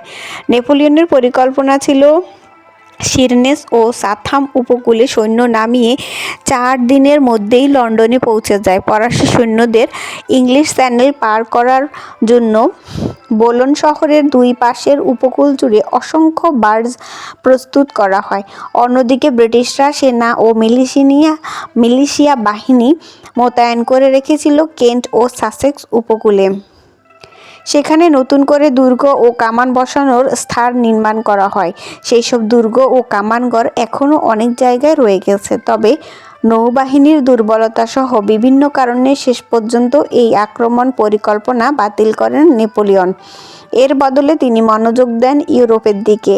এক পর্যায়ে বর্তমান বেলজিয়ামের ওয়াটারলুতে শুরু হয় ওয়াটারলু যুদ্ধ। সেখানে সম্মিলিত ইউরোপীয় বাহিনীর সঙ্গে যুদ্ধে পরাজিত হয়েছিলেন তিনি। এই যুদ্ধের পর ইউরোপীয় সেনাবাহিনী ক্লান্ত ও দুর্বল হয়ে পড়ে, ফলে ব্রিটেনের আরও মনোযোগ দেয় বিশ্বজুড়ে ছড়িয়ে থাকা তার সাম্রাজ্যের দিকে। ব্রিটিশ নৌশক্তি ধারাবাহিক শ্রেষ্ঠত্বের ফলে পৃথিবীর নানা প্রান্তে তারা ইচ্ছেমতো দখলদারিত্ব চালাতো। অষ্টাদশ শতকে ব্রিটিশরা জিব্রাল্টার দখল করে নেয়, ফলে ভূমধ্যসাগর ও আটলান্টিক মহাসাগরের সংযোগস্থলে জিব্রাল্টার প্রণালী নিয়ন্ত্রণের চাবিকাঠি চলে আসে তাদের হাতে। ঊনবিংশ শতকে জিব্রাল্টারকে ব্যবহার করা হতো অন্তর্বর্তীকালীন প্রস্তুতির বন্দর হিসাবে। আফ্রিকা যাওয়ার পথে ব্রিটিশ জাহাজগুলো থামতো জ্বালানি, খাদ্যসামগ্রী, সরঞ্জাম ও লোকবলের সংগ্রহের জন্য। এখান থেকে জাহাজ যেত আফ্রিকার পশ্চিম উপকূলের বন্দরগুলোয়, তারপর এগিয়ে যেত কেপ অফ গুড হোপের দিকে। এরপর আফ্রিকার পূর্ব উপকূল ধরে এগিয়ে গেলেই ব্রিটিশ সাম্রাজ্যের সবথেকে মূল্যবান উপনিবেশ ভারত। পরবর্তীতে মালয়েশিয়া ব্রিটিশদের দখলে এলে মালাক্কা প্রণালীও তাদের নিয়ন্ত্রণে আসে। এই মালাক্কা প্রণালী ছিল চীনে প্রবেশের প্রধান সমুদ্রপথ। ব্রিটিশদের এই ভৌগোলিক শ্রেষ্ঠত্ব আরও বৃদ্ধি পায় 1869 সালে সুয়েজ খালের উদ্বোধনের মধ্য দিয়ে। এরপর ব্রিটিশ জাহাজগুলো আর গোটা আফ্রিকা ঘুরে যেতে হতো না, সুয়েজ খাল পেরিয়েই তারা সরাসরি পৌঁছে যেত ভারতে। বলা চলে এই সময় ব্রিটিশ সাম্রাজ্য তার চূড়ায় পৌঁছায়। ব্রিটেনের জন্য এটি ছিল এক শুভ চক্র। অর্থনৈতিক সমৃদ্ধি এনে দিয়েছিল সামরিক ও রাজনৈতিক শক্তি, এবং সেই শক্তি তাদের সাম্রাজ্যকে আরও বড় করে তুলেছিল। ইউরোপ জুড়ে যখন একের পর এক যুদ্ধ আর বিপ্লব হচ্ছে, ব্রিটেন সেগুলোর বেশিরভাগই পাশ কাটিয়ে যেতে সক্ষম হয়। তবে দেশটির সেনাবাহিনী পুরোপুরি চুপচাপ বসে থাকছিল না। তারা ব্যস্ত ছিল দক্ষিণ আফ্রিকা, বার্মা, ক্রিমিয়া এবং ভারতের মতো দূরবর্তী অঞ্চলে। এসব জায়গা সম্পর্কে সাধারণ জনগণ খুব কম জানত। তারা শুধু জানত ব্রিটেন এসব জায়গা থেকে প্রচুর লাভবান হয়। উপনিবেশগুলো থেকে বিপুল পরিমাণ কাঁচামাল প্রবাহিত হতো ব্রিটেনের কলকারখানায়। তৈরি হতো মালিকদের সম্পদ এবং শ্রমিকদের কর্মসংস্থানের সুযোগ। মূলত নৌশক্তির উপর দাঁড়িয়েই তৈরি হয় ব্রিটিশ সাম্রাজ্য। রয়্যাল নেভি একদিকে যেমন ছিল অন্যান্য দেশের আধিপত্য বিস্তারের একটি উপায়, তেমনি বাহিনীর অভ্যন্তরেও ছিল ঔপনিবেশিক বর্ণবাদী মানসিকতার ছায়া। তবে ব্রিটিশ নৌবাহিনীর একটি মানবিক দিকও ছিল। বহু বছর ধরে দাসপ্রথার মতো অন্যতম প্রধান কারবারি হিসেবে ভূমিকা রাখার পর 1807 সালে দাস ব্যবসা নিষিদ্ধ করে দেয় ব্রিটেন। পরবর্তী কয়েক দশকে দাস ব্যবসায়ীদের বিরুদ্ধে অভিযান চালিয়ে প্রায় 1.5 লক্ষ মানুষকে মুক্ত করল রয়্যাল নেভি। পাশাপাশি আফ্রিকার বিভিন্ন গোত্র প্রধানদের আর্থিক প্রণোদনা দেওয়া হয় যেন তারা দাসপ্রথা পরিত্যাগ করে। ব্রিটেনের মূল ভূখণ্ডে দাসপ্রথা আগে থেকেই আইনগতভাবে অবৈধ হলেও দাসপ্রথা তখনও বিলুপ্ত হয়নি। পরে 1833 সালে আইনি করে ব্রিটিশ সাম্রাজ্যের অধীনে থাকা সকল অঞ্চলে দাসপ্রথা সম্পূর্ণ নিষিদ্ধ করা হয়। এক সময় বলা হতো ব্রিটিশ সাম্রাজ্যের সূর্য কখনো অস্ত যায় না। মজার বিষয় হলো এই উক্তিটি আজও আংশিকভাবে সত্য, কারণ ব্রিটেনের একসময়ের বিশাল সাম্রাজ্যের কিছু অংশ এখনও ব্রিটিশ ওভারসিজ টেরিটরি হিসেবে টিকে আছে। এইসব টেরিটরির সংখ্যা মোট 14টি। পৃথিবীর কোথাও না কোথাও তাদের অন্তত একটি অঞ্চল সবসময়ই দিন থাকে। ক্যারিবিয়ান সাগরের কেমান দ্বীপপুঞ্জে যখন মধ্যরাত, তখনও দক্ষিণ প্রশান্ত মহাসাগরের পিটকেয়ার্ন দ্বীপপুঞ্জে সূর্যের আলো থাকে। তবে সব কিছুরই শেষ আছে। ভালো জিনিস যেমন চিরকাল টেকে না, তেমনি খারাপ জিনিসও চিরকাল স্থায়ী হয় না। ব্রিটিশ সাম্রাজ্যের সুদিনও একসময় শেষ হতোই। সেই শেষের সূচনা হয়েছিল নতুন দুটি শক্তি বিশ্ব মঞ্চে উঠে আসার পর। সেই দুটো শক্তি হলো জার্মানি ও যুক্তরাষ্ট্র। জার্মানি রাষ্ট্রগুলোকে একে অপরের সঙ্গে যুদ্ধ করতে করতে ক্লান্ত হয়ে অবশেষে 1871 সালে এসে তারা একীভূত হয়। এর ফলে গঠিত হয় পশ্চিম ইউরোপের সবচেয়ে বড় ও জনবহুল দেশ জার্মানি। অল্প সময়ের মধ্যে অর্থনীতির দিক থেকেও সবচেয়ে গতিশীল হয়ে ওঠে তারা। এর সঙ্গে যুক্ত হয় তাদের শক্তিশালী অস্ত্র শিল্প ও জাহাজ নির্মাণ শিল্প। নেপোলিয়নের পর আবারও ব্রিটিশদের সামনে এক মহাদেশীয় শক্তির আবির্ভাব ঘটল, যারা গোটা ইউরোপে আধিপত্য বিস্তারের সামর্থ্য রাখে। ঠিক সেই সময় আরেকটা নাটকীয় পরিবর্তন ঘটতে থাকে আটলান্টিকের ওপর পারে। ব্রিটেনের মতো মার্কিন যুক্তরাষ্ট্রের শিল্প ও বিপ্লবও এগিয়ে যেতে শুরু করে জোরে সোরে। তৈরি হতে থাকে বিপুল পরিমাণে পণ্য। এইসব পণ্য বিশ্বের বড় বড় বাজারে ব্রিটেনের সঙ্গে প্রতিদ্বন্দ্বিতা করতে প্রস্তুত।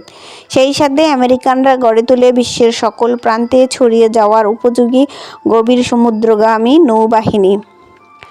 জার্মানি শক্তিশালী হয়ে যাওয়ার পর ইংল্যান্ড ও জার্মানির মধ্যে শুরু হয় এক ভয়ানক অস্ত্র প্রতিযোগিতা। ইতিহাসবিদদের মতে প্রথম বিশ্বযুদ্ধের অনেকগুলো জটিল কারণের মধ্যে অন্যতম ছিল এই উত্তেজনা। প্রথম বিশ্বযুদ্ধ ছিল এক ভয়াবহ বিপর্যয়।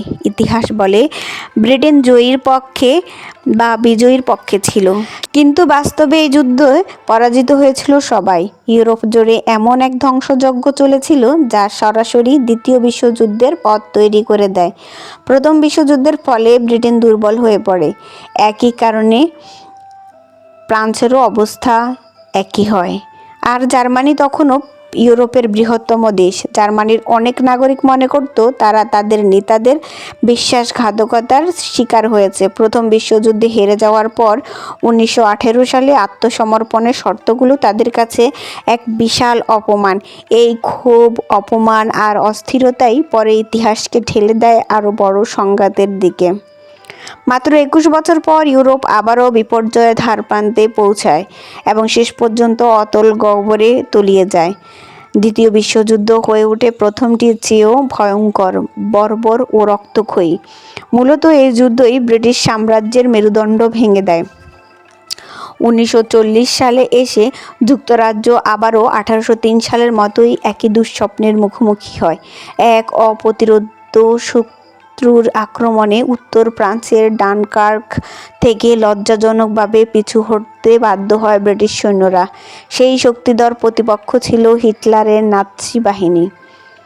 জার্মানির ফ্রান্সের উপকূল ঘেঁষে এমনভাবে সেনা মোতায়েন করেছিল যেন মনে হচ্ছিল তারা ইংল্যান্ড আক্রমণ করতে চায়।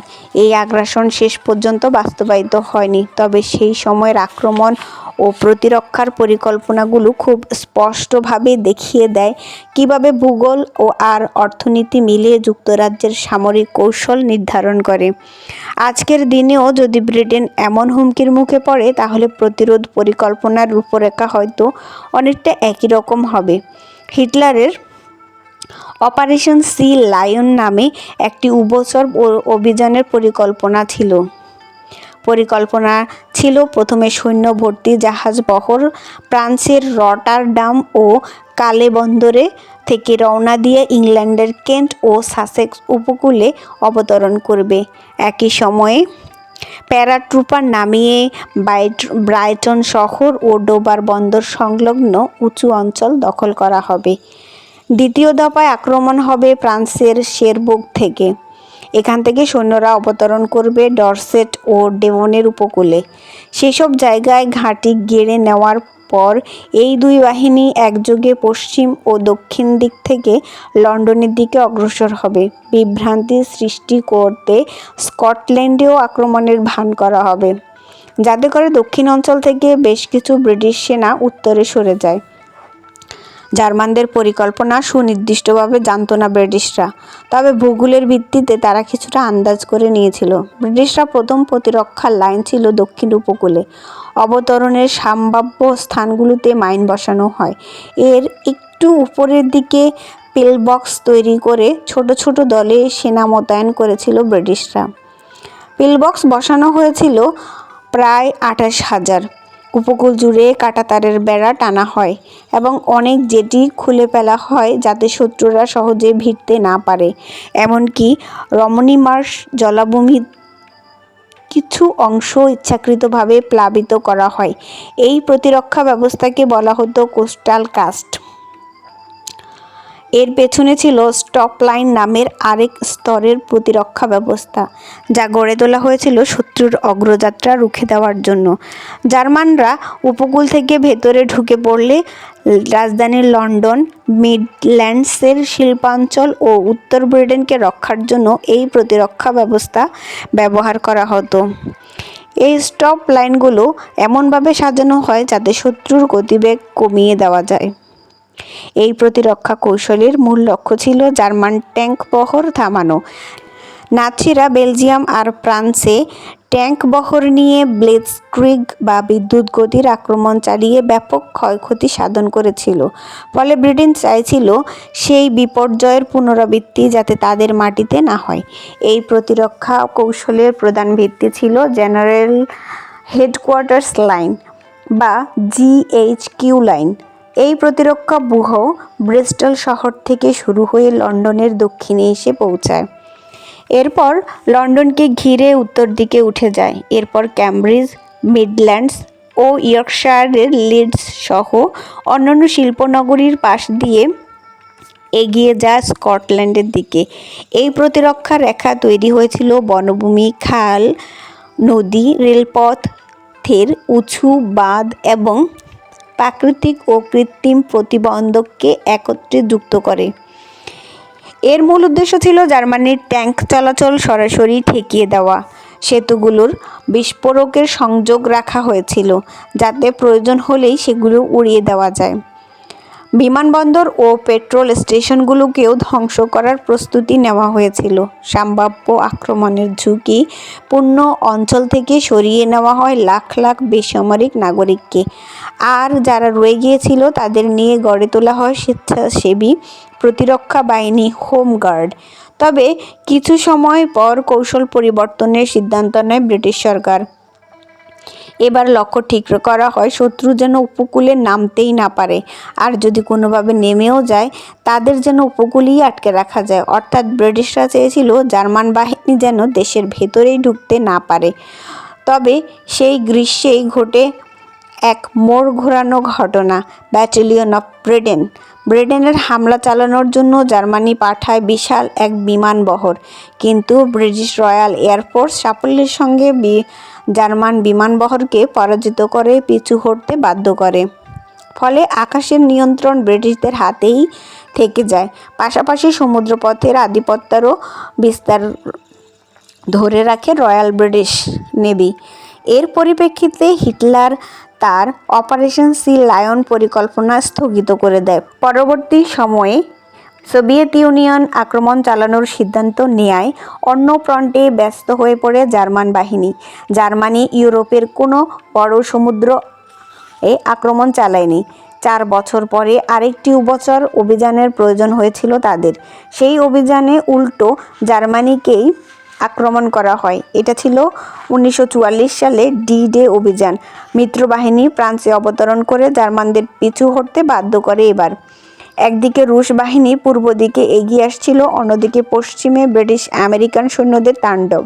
ইউরোপ দখলের জন্য নতুন যে শক্তিটি আবির্ভূত হয়েছিল, সেই নাৎসি জার্মানির পতন হয় এই সম্মিলিত আঘাতে।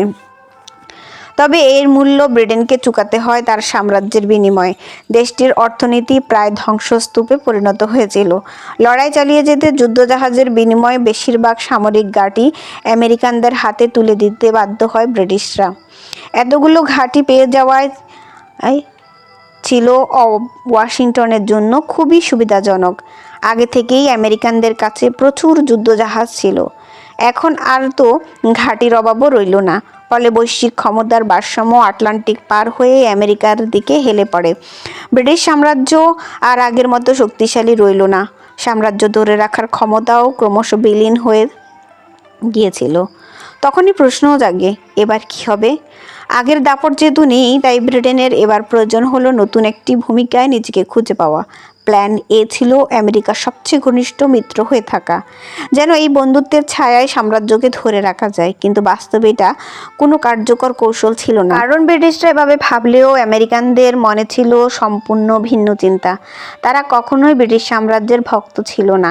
তাছাড়া বিশ্বযুদ্ধ পরবর্তী স্নায়ুযুদ্ধের সময় বিশ্বজুড়ে বিপ্লবী আন্দোলন মাথাছাড়া দিয়ে ওঠে। এই বিপ্লবীদেরকে ব্রিটিশ ঔপনিবেশিক শাসনের কথা মনে করিয়ে দেওয়ার সুযোগ সোভিয়েত রাশিয়াকে দিতে চায়নি ওয়াশিংটন। তাই ন্যাটোর মতো মার্কিন নিয়ন্ত্রিত সংগঠনে যুক্তরাজ্য যোগ দিলেও তাদের মাঝে মাঝে স্পষ্টভাবে জানিয়ে দেওয়া হতো যে সাম্রাজ্যবাদের পুরনো যুগ শেষ। 1956 সালে সুয়েজ খালকে কেন্দ্র করে মার্কিনদের তোপের মুখে পড়ে ব্রিটেন। ব্রিটিশ ও ফরাসি বাহিনী মিলে সুয়েজ খাল দখলের পরিকল্পনা করেছিল, কিন্তু তারা ভুলে গিয়েছিল আমেরিকানদের না জানিয়ে এমন কিছু করার পরিণতি কতটা ভয়াবহ হতে পারে। মার্কিন প্রেসিডেন্ট আইজেনহাওয়ারকে না জানিয়ে মিশরে সেনা পাঠায় এই দুই দেশ। ফলে রীতিমতো ক্ষিপ্ত হয়ে উঠে মার্কিন প্রেসিডেন্ট। দ্রুত কূটনৈতিক ও অর্থনৈতিক চাপ প্রয়োগ করে ব্রিটেনকে পিছু হটতে বাধ্য করলেন তিনি। এতদিনে এসে স্পষ্ট হয় যে ব্রিটেনের প্ল্যান এ আসলে পুরোপুরি ব্যর্থ। এরপর প্ল্যান বি। এবারে পরিকল্পনা ছিল সাম্রাজ্যের চিন্তা বাদ দিয়ে আমেরিকানদের সবচেয়ে কাছের বন্ধু হয়ে প্রভাব বিস্তারের চেষ্টা। কিন্তু শুরুটা এখানেও খুব একটা সুখকর ছিল না। প্রেসিডেন্ট কেনেডির বিশেষ উপদেষ্টা ডিন অ্যাচিসন 1962 সালে বলেছিল, ব্রিটেন তার সাম্রাজ্য হারিয়েছে, কিন্তু নতুন কোনো ভূমিকা খুঁজে পায়নি তারা। বেশ কড়া কথা। এই বক্তব্যে এই সময়ে ব্রিটিশ অভিজাত সমাজে এক প্রকার ধাক্কার মতোই লেগেছিল। তবে শুধু এটুকু বলেই থামেননি অ্যাচিসন। তিনি ব্যাখ্যা করে বলেছিলেন, ইউরোপ থেকে আলাদা হয়ে কেবল যুক্তরাষ্ট্রের সঙ্গে বিশেষ সম্পর্কের উপর নির্ভর করে বা কমনওয়েলথের নাম করে যদি ব্রিটেন আন্তর্জাতিক মঞ্চে নিজের প্রভাব ধরে রাখার চেষ্টা করে, তাহলে সেটি দীর্ঘস্থায়ী হবে না। এই মন্তব্য থেকে উঠে আসে প্ল্যান সি। ব্রিটেনকে ইউরোপের সঙ্গে গভীরভাবে যুক্ত হতে হবে, নিজেদেরকে সাগরের অপর পারের একক শক্তি হিসেবে না দেখে বরং ইউরোপীয় গঠন প্রক্রিয়ার অংশ হিসেবে নিজেকে নতুন করে সংজ্ঞায়িত করতে হবে। শতাব্দীর পর শতাব্দী ধরে যে ইউরোপ থেকে তারা নিজেদের বিচ্ছিন্ন করে রাখতে চেয়েছিল, সেই ইউরোপের দিকেই এবার ঝুঁকতে হলো নতুন ভূমিকার জায়গা করে নিতে। নতুন ভূমিকাটি ছিল একেবারে সংকর রূপ। এক পা ছিল আমেরিকার শিবিরে, আরেক পা ইউরোপীয় ইউনিয়নের পূর্বসূরি কাঠামোয়। ব্রিটেন তার এই দ্বৈত অবস্থান ধরে রেখেছিল 4 দশকেরও বেশি সময় ধরে। দেশটি ধীরে ধীরে ইউরোপীয় জোটের সঙ্গে একীভূত হতে থাকলেও এই বিষয়টা তারা নিশ্চিত করেছিল যে ন্যাটোভুক্ত দেশগুলোর মধ্যে আমেরিকার পরে তাদের সামরিক বাহিনী যেন সবচেয়ে শক্তিশালী হয়। এখানে বলে রাখা ভালো, এই ইউরোপীয় জোটটি পরবর্তীতে ইউরোপীয় ইউনিয়নের রূপ নেয়। এর পাশাপাশি মার্কিনীদের প্রয়োজন হলে ব্রিটিশ সেনাবাহিনী যে যুদ্ধ করতে প্রস্তুত, সেটাও তারা প্রমাণ করেছিল। এক্ষেত্রে অবশ্য ব্যতিক্রম ছিল ভিয়েতনাম, কারণ ব্রিটিশ জনগণের প্রবল বিরোধিতা এবং লেবার পার্টির আপত্তির কারণে তারা ভিয়েতনামের যুদ্ধে জড়ায়নি। এছাড়া গুরুত্বপূর্ণ গোয়েন্দা সহায়তা এবং কূটনৈতিক সমর্থন নিয়মিতভাবে আমেরিকার পাশে থাকে ব্রিটেন।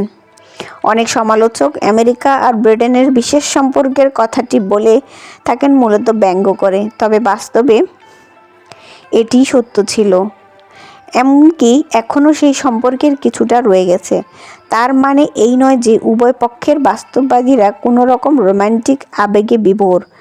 যারা বাস্তবতা বুঝেন তারা জানতেন যে প্রথমেই আমেরিকাই এখানে জ্যেষ্ঠ অংশীদার, আর দ্বিতীয়ত আমেরিকানরা কখনোই সত্যিকারভাবে বিশ্বাস করেনি যে ব্রিটেন হবে তাদের গ্রিস আর আমেরিকা হবে রোম। কিন্তু তারপরেও একই ভাষা, ইতিহাস ও রাজনৈতিক সংস্কৃতির অভিন্নতার একটি বাস্তব ভিত্তির উপরই এই সম্পর্ক দাঁড়িয়েছিল। সেই হিসেবে অন্য যে কোনো ইউরোপীয় দেশের তুলনায় যুক্তরাষ্ট্রের সঙ্গে ব্রিটেনের সম্পর্ক নিঃসন্দেহে স্পেশাল। আবার ইউরোপের সঙ্গে ব্রিটেনের সম্পর্ক ছিল স্পেশাল, তবে সেটা ভিন্ন মাত্রায়। ইউরোপীয় ইকোনমিক কমিউনিটি ইইসিতে যোগ দেওয়া নিয়ে ব্রিটেন যতটা দ্বিধায় ছিল, ফ্রান্স ও ব্রিটেনের প্রতি ঠিক ততটাই সন্দেহপ্রবণ ছিল। 1960-এর দশকে ফ্রান্স 2 বার ব্রিটেনের সদস্যপদ আবেদনে ভেটো দেয়। এই 2 বারই এই সিদ্ধান্তের পেছনে ছিলেন জেনারেল শার্ল দ্য গল। গল চেয়েছিলেন ইউরোপীয় এই সংস্থা ফ্রান্সের প্রভাবাধীন থাকুক, কারণ এখানে ব্রিটেন যুক্ত হলে ফ্রান্সের সেই আধিপত্য হুমকির মুখে পড়বে। এছাড়া দ্য গল মনে করতেন যে অ্যাংলো স্যাক্সনদের স্বভাব ও দৃষ্টিভঙ্গি ইউরোপীয় ঐক্য ও প্রকল্পের সঙ্গে মানানসই নয়। 1963 সালে প্রথমবার ব্রিটেনের আবেদনে ভেটো দেওয়ার সময় তিনি বলেছিলেন, আসলে ইংল্যান্ড হলো একটি দ্বীপরাষ্ট্র, তারা সামুদ্রিক শক্তি, তাদের বাণিজ্যিক কার্যক্রম বাজার ও সরবরাহ লাইনের বিশ্বের নানা বাজার বা দেশে বিস্তৃত। তাদের অর্থনীতি মূলত শিল্প ও বাণিজ্যিক ভিত্তিক, কৃষির ভূমিকা সেখানে নগণ্য। তাদের সমস্ত কর্মকাণ্ডে রয়েছে স্বতন্ত্র এবং মৌলিক ঐতিহ্য ও অভ্যাস। দ্য গল বিশ্বাস করতেন ইইসিতে যোগ দিলে ও যুক্তরাজ্য তার দীর্ঘদিনের নীতি বজায় রাখবে। এই জোটের মধ্যে যদি কোনো একটি শক্তি ব্যাপক প্রভাব বিস্তার করে তখন ব্রিটেন তার বিপরীতে জোট গড়ে তুলবে। এই ক্ষেত্রে ফ্রান্সই ছিল সেই সম্ভাব্য প্রভাবশালী শক্তি। তিনি এমন এক প্রভাবশালী দেশকে নিজেদের সম্প্রদায়ের অংশ করতে চাননি। ব্রিটেনের অর্থনৈতিক দৃষ্টিভঙ্গি ছিল ফ্রান্সের চেয়ে একদমই আলাদা। ব্রিটেনের অর্থনীতি মূলত বেসরকারি বিনিয়োগ নির্ভর। রাষ্ট্রের ভূমিকা সেখানে সীমিত, কিন্তু ফ্রান্সের অর্থনীতিতে রাষ্ট্রীয় হস্তক্ষেপ ছিল প্রবল। দ্য গলের আরেকটি ভয় ছিল ব্রিটেন হয়তো ইইসিতে যুক্তরাষ্ট্রের ট্রোজান হর্স হিসেবে প্রবেশ করতে চায়, অর্থাৎ আমেরিকা যাতে ইউরোপীয় সম্প্রদায়ের কার্যকলাপ সরাসরি পর্যবেক্ষণ করতে পারে, সেই কারণেই ব্রিটেন এখানে যুক্ত হতে চাইছে। পরবর্তীতে দেখা গেছে তার সন্দেহ পুরোপুরি অমূলক ছিল না। দ্য গল 1973 সালের রাজনীতির মঞ্চ থেকে সরে দাঁড়ান। এরপর ব্রিটেন ইউরোপীয় অর্থনৈতিক গোষ্ঠীতে যোগ দেয়, তবে সেটা পুরোপুরি হৃদয় থেকে ছিল না, অনেকটা অনাগ্রহ নিয়ে শর্ত সাপেক্ষে যুক্ত হয়েছিল তারা। ব্রিটেন কখনোই এই সংস্থার মূল ধারণাকে অন্যান্য সদস্য রাষ্ট্রগুলোর মতো পুরোপুরি গ্রহণ করেনি। এর পেছনে ঐতিহাসিক কারণ যেমন ছিল, তেমনি ছিল সাময়িক এবং সমসাময়িক অভিজ্ঞতাও। দ্বিতীয় বিশ্বযুদ্ধে ব্রিটেন ব্যাপক ক্ষতির শিকার হলেও ইউরোপের মূল ভূখণ্ডের দেশগুলোর মতো বিভীষিকার মুখোমুখি হয়নি। তারা যুদ্ধের ভয়াবহতা দেখেছে, ক্ষয়ক্ষতি সহ্য করেছে, কিন্তু ইউরোপের অন্য দেশের মতো সরাসরি স্থল হামলা সহ্য করতে হয়নি তাদের। তাদের সীমান্তে শত্রু আসেনি, দেশের ভেতরে লড়াই হয়নি। এই পার্থক্য একটি বড় মনস্তাত্ত্বিক ব্যবধান তৈরি করেছিল। ইউরোপের দেশগুলো সে সময় বিশ্বাস করছিল গোষ্ঠীবদ্ধতাই ভবিষ্যতের যুদ্ধ এড়ানোর একমাত্র উপায়, কিন্তু ব্রিটেনের আগ্রহ ছিল ভিন্ন। তারা এতে যুক্ত হয়েছিল মূলত অর্থনৈতিক সুযোগ সুবিধা পাওয়ার আশায়। দেশের অর্থনীতি নিয়ে এক ধরনের ভয় কাজ করছিল ব্রিটেনের মধ্যে। মূলত ইউরোপের ক্রমবর্ধমান বাজার পিছিয়ে পড়ার আশঙ্কা থেকেই তারা যুক্ত হয়েছিল এই জোটে। বর্তমান সময়ের ভাষায় এই ভয়কে বলা যায় fear of missing out or Femo. পরবর্তী 43 বছর ব্রিটেন মূলত ইউরোপীয় জোটের সাথে পুরোপুরি একীভূত হওয়ার বিরোধিতা করেই কাটিয়ে দিয়েছে। অনেক নীতিমালার ক্ষেত্রেও নিজেদের প্রত্যাহার করে নিয়েছে তারা। অন্যদিকে ফ্রান্স জার্মানির নেতৃত্বাধীন এই কাঠামোর ভারসাম্য রক্ষার জন্য তারা প্রায়ই ছোট দেশগুলোর সঙ্গে জোট করেছে। যখনই ইউরোপ রাজনৈতিকভাবে আরও ঘনিষ্ঠ হতে চেয়েছে, ব্রিটেন তখন শুধু অর্থনৈতিক সম্পর্ক বিস্তারে মনোযোগ দিয়েছে। ব্রিটেন চেয়েছে আরও দেশ যেন এই গোষ্ঠীতে যুক্ত হয়, যাতে বড় বড় দেশের একচ্ছত্র প্রভাব কিছুটা হলেও হ্রাস পায়।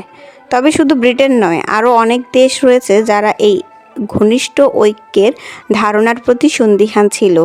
তাদের কাছে অভিন্ন বাজারই হলো প্রধান লক্ষ্য। তারা চেয়েছিল যাতে সমৃদ্ধি বজায় থাকে, কিন্তু রাষ্ট্রের অর্থনৈতিক ও রাজনৈতিক সার্বভৌম অক্ষুণ্ণ রাখা যায়। ব্রিটেনের জন্য এই সমঝোতা কয়েক দশক ভালোভাবেই কাজ করেছে। এটি একদিকে তাদের অর্থনৈতিক স্থিতিশীলতা পুনরুদ্ধারের কাজে সাহায্য করেছে, অন্যদিকে ওয়াশিংটনের সঙ্গে ঘনিষ্ঠ সম্পর্ক বজায় রাখারও সুযোগ দিয়েছে। আমেরিকানরাও এতে সন্তুষ্ট ছিল, কারণ ব্রিটেন মূলত নেটো ও ইউরোপীয় ইউনিয়নের মধ্যে এক ধরনের ভূ-রাজনৈতিক সেতু হিসেবে কাজ করছিল। তবে একবিংশ শতাব্দীতে এসে অনেক কিছু বদলে যেতে শুরু করে। সময়ের সঙ্গে বদলাতে থাকে ব্রিটিশ জনগণের মনোভাবও।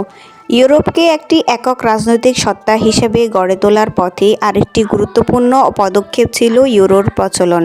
তবে সুইডেন ও ডেনমার্কের পাশাপাশি ব্রিটেনও এই মুদ্রা গ্রহণ করা থেকে বিরত থাকে। ইউরোপীয় সেনাবাহিনী গঠনের আলোচনা লন্ডনে বরাবরই উদ্বেগ তৈরি করত। তবে এইসব বিষয় জনসাধারণের আলোচনায় খুব একটা জায়গা করে নিতে পারেনি। 2016 সালে ব্রেক্সিট গণভোটে ইউরো বা সেনাবাহিনীর ধারণার চেয়েও বড় প্রভাব ফেলেছিল অর্থনীতি। 2008 সালে অর্থনৈতিক বিপর্যয়ের পর বিশ্বায়ন ও বহুজাতিক জোটগুলোর উপযোগিতা নিয়ে গোটা বিশ্বেই প্রশ্ন উঠেছে। ইউরোপীয় ইউনিয়নের সদস্যপদ নেওয়ার মূল শর্ত ছিল সার্বভৌমত্বের কিছু অংশ বিসর্জন দিয়ে অর্থনৈতিক সমৃদ্ধির আশ্বাস পাওয়া। কিন্তু সমস্যা হলো, যদি আপনি নিজে সেই সমৃদ্ধির স্বাদ না পান, তাহলে সার্বভৌমত্ব বিসর্জনের যুক্তি আপনার কাছে মূল্যহীন হয়ে পড়বে। ব্রিটেনের অনেক নাগরিকের ক্ষেত্রে ঠিক সেটাই হয়েছিল। এই কারণে ব্রেক্সিটের সিদ্ধান্তে দেশে তীব্র বিতর্কের জন্ম দেয় এবং সমাজে বিভাজন তৈরি করে। 2016 সালে সেই গণভোটে ব্রিটিশ সমাজে এখনও তীব্র মতপার্থক্য এবং বাদ-বিতণ্ডার উৎস হিসেবে হয়ে আছে। ব্রেক্সিটের পেছনে কারণ অবশ্য এই 2-4টি নয়, এর পেছনে আরও অনেক জটিল বাস্তবতা কাজ করেছে। 2008 সালে অর্থনৈতিক বিপর্যয় ছিল এই পরিবর্তনের অন্যতম প্রধান উস্কানিদাতা। সেই সাথে ইউরোপীয় ইউনিয়নের ভবিষ্যৎ নিয়েও কিছুটা সংশয়। ইউরোপের মূল ভূখণ্ডের সঙ্গে ঘনিষ্ঠতার পাশাপাশি একটু দূরত্ব বজায় রাখার ব্রিটিশ প্রবণতাও ছিল একটি বড় কারণ। আসলে অনেকগুলো কারণ মিলিয়েই এই ঐতিহাসিক সিদ্ধান্ত গৃহীত হয়েছিল। ব্রেক্সিটের পর নতুন নতুন কৌশল উদ্ভাবন করা হচ্ছে ঠিকই, তবে সেই সব কৌশল এখনও প্রাথমিক পর্যায়ে রয়েছে। কারণ শুধু ব্রিটেন নয়, দ্বিতীয় বিশ্বযুদ্ধ পরবর্তী আন্তর্জাতিক ব্যবস্থার অবসানের এই সময়ে অনেক দেশই নিজেদের পথ খুঁজে নিতে ব্যস্ত। 2016 সালের এই ব্রিটেনের স্বাভাবিক প্রবণতা ছিল ওয়াশিংটনের দিকে ফিরে তাকানো। যুক্তরাষ্ট্রের বর্তমান রাজনৈতিক ও অর্থনৈতিক সক্ষমতা বিবেচনাও একটি যৌক্তিক ব্যাপার। তবে একবিংশ শতকে এসে ভূ-রাজনৈতিক প্রেক্ষাপট কিছুটা ভিন্ন।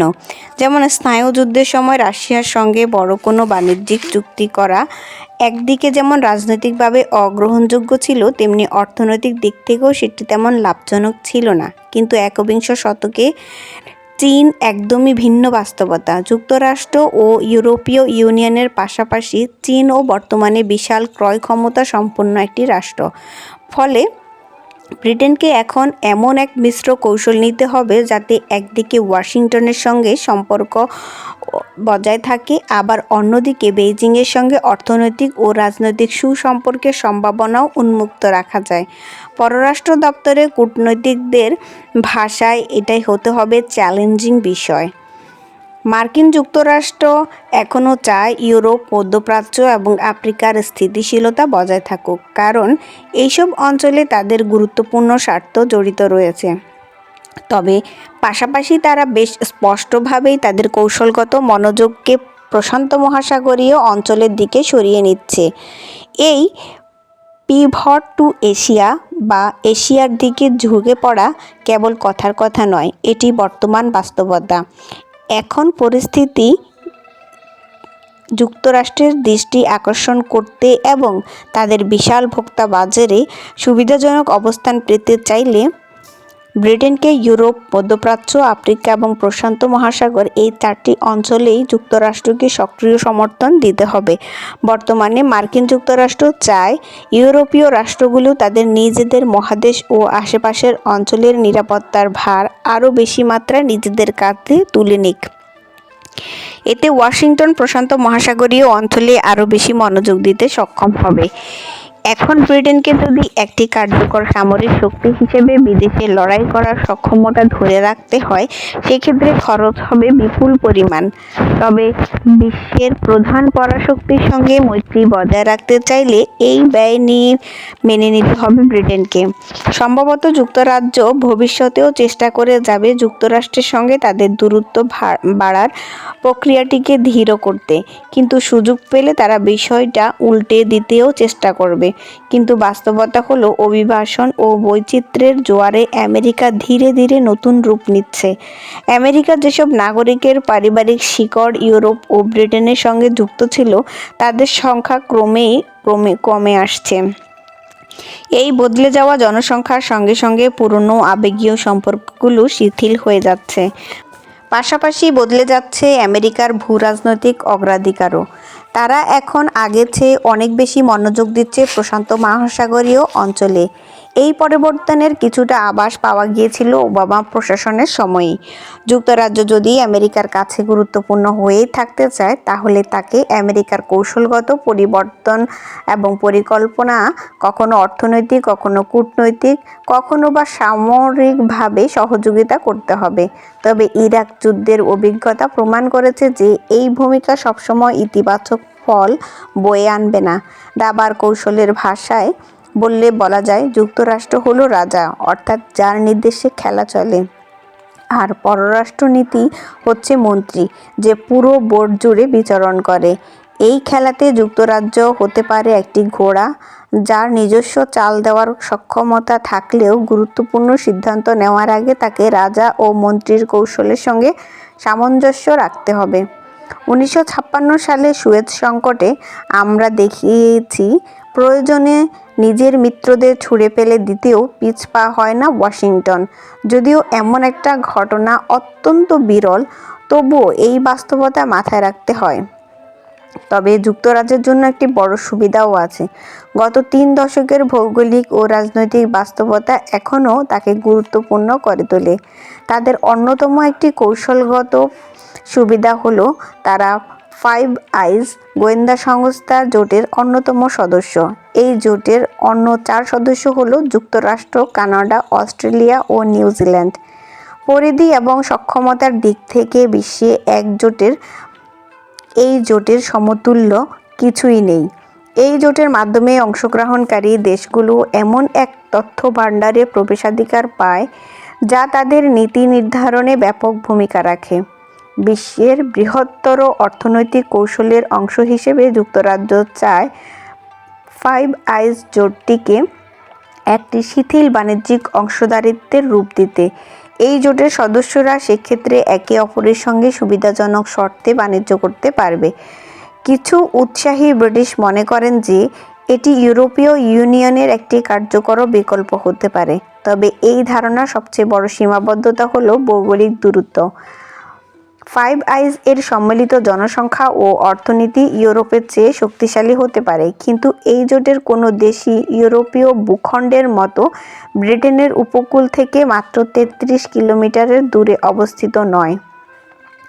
তবুও এই প্রস্তাবের কিছু দিক রয়েছে যা সব পক্ষের জন্যই আকর্ষণীয়, যেমন নির্ধারিত বাজার, বাণিজ্যিক মানদণ্ডের অধিকার, এমন সব দেশের সঙ্গে লেনদেন যারা দুর্নীতির মাপকাঠিতে তুলনামূলকভাবে অনেক স্বচ্ছ।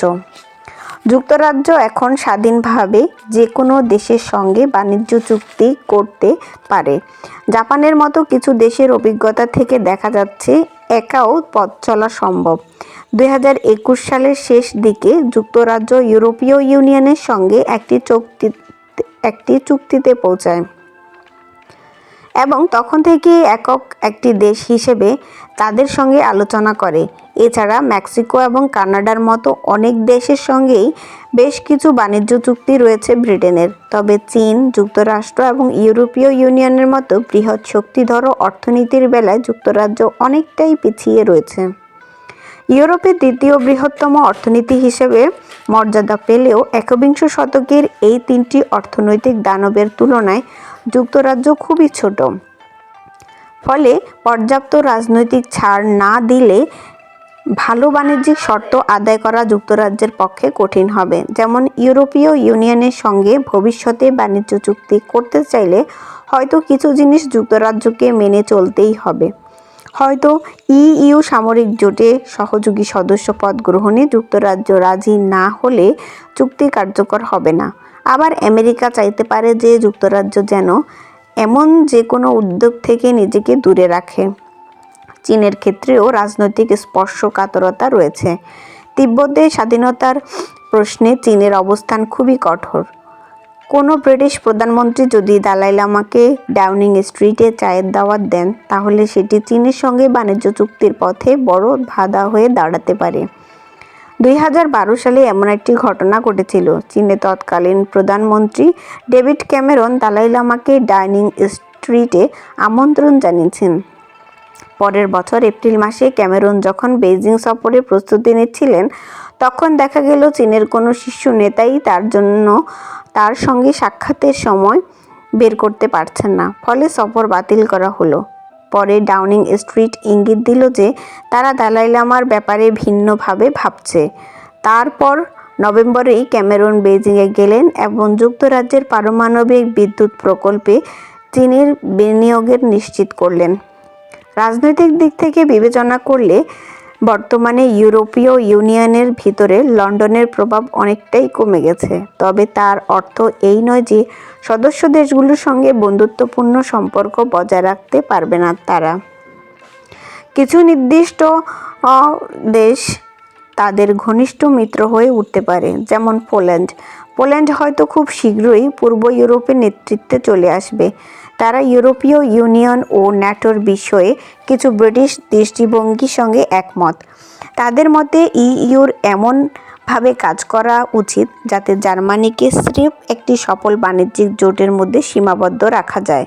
সেই সঙ্গে তারা চায় ইইউ যেন কখনো একক রাজনৈতিক সত্তায় পরিণত না হয়।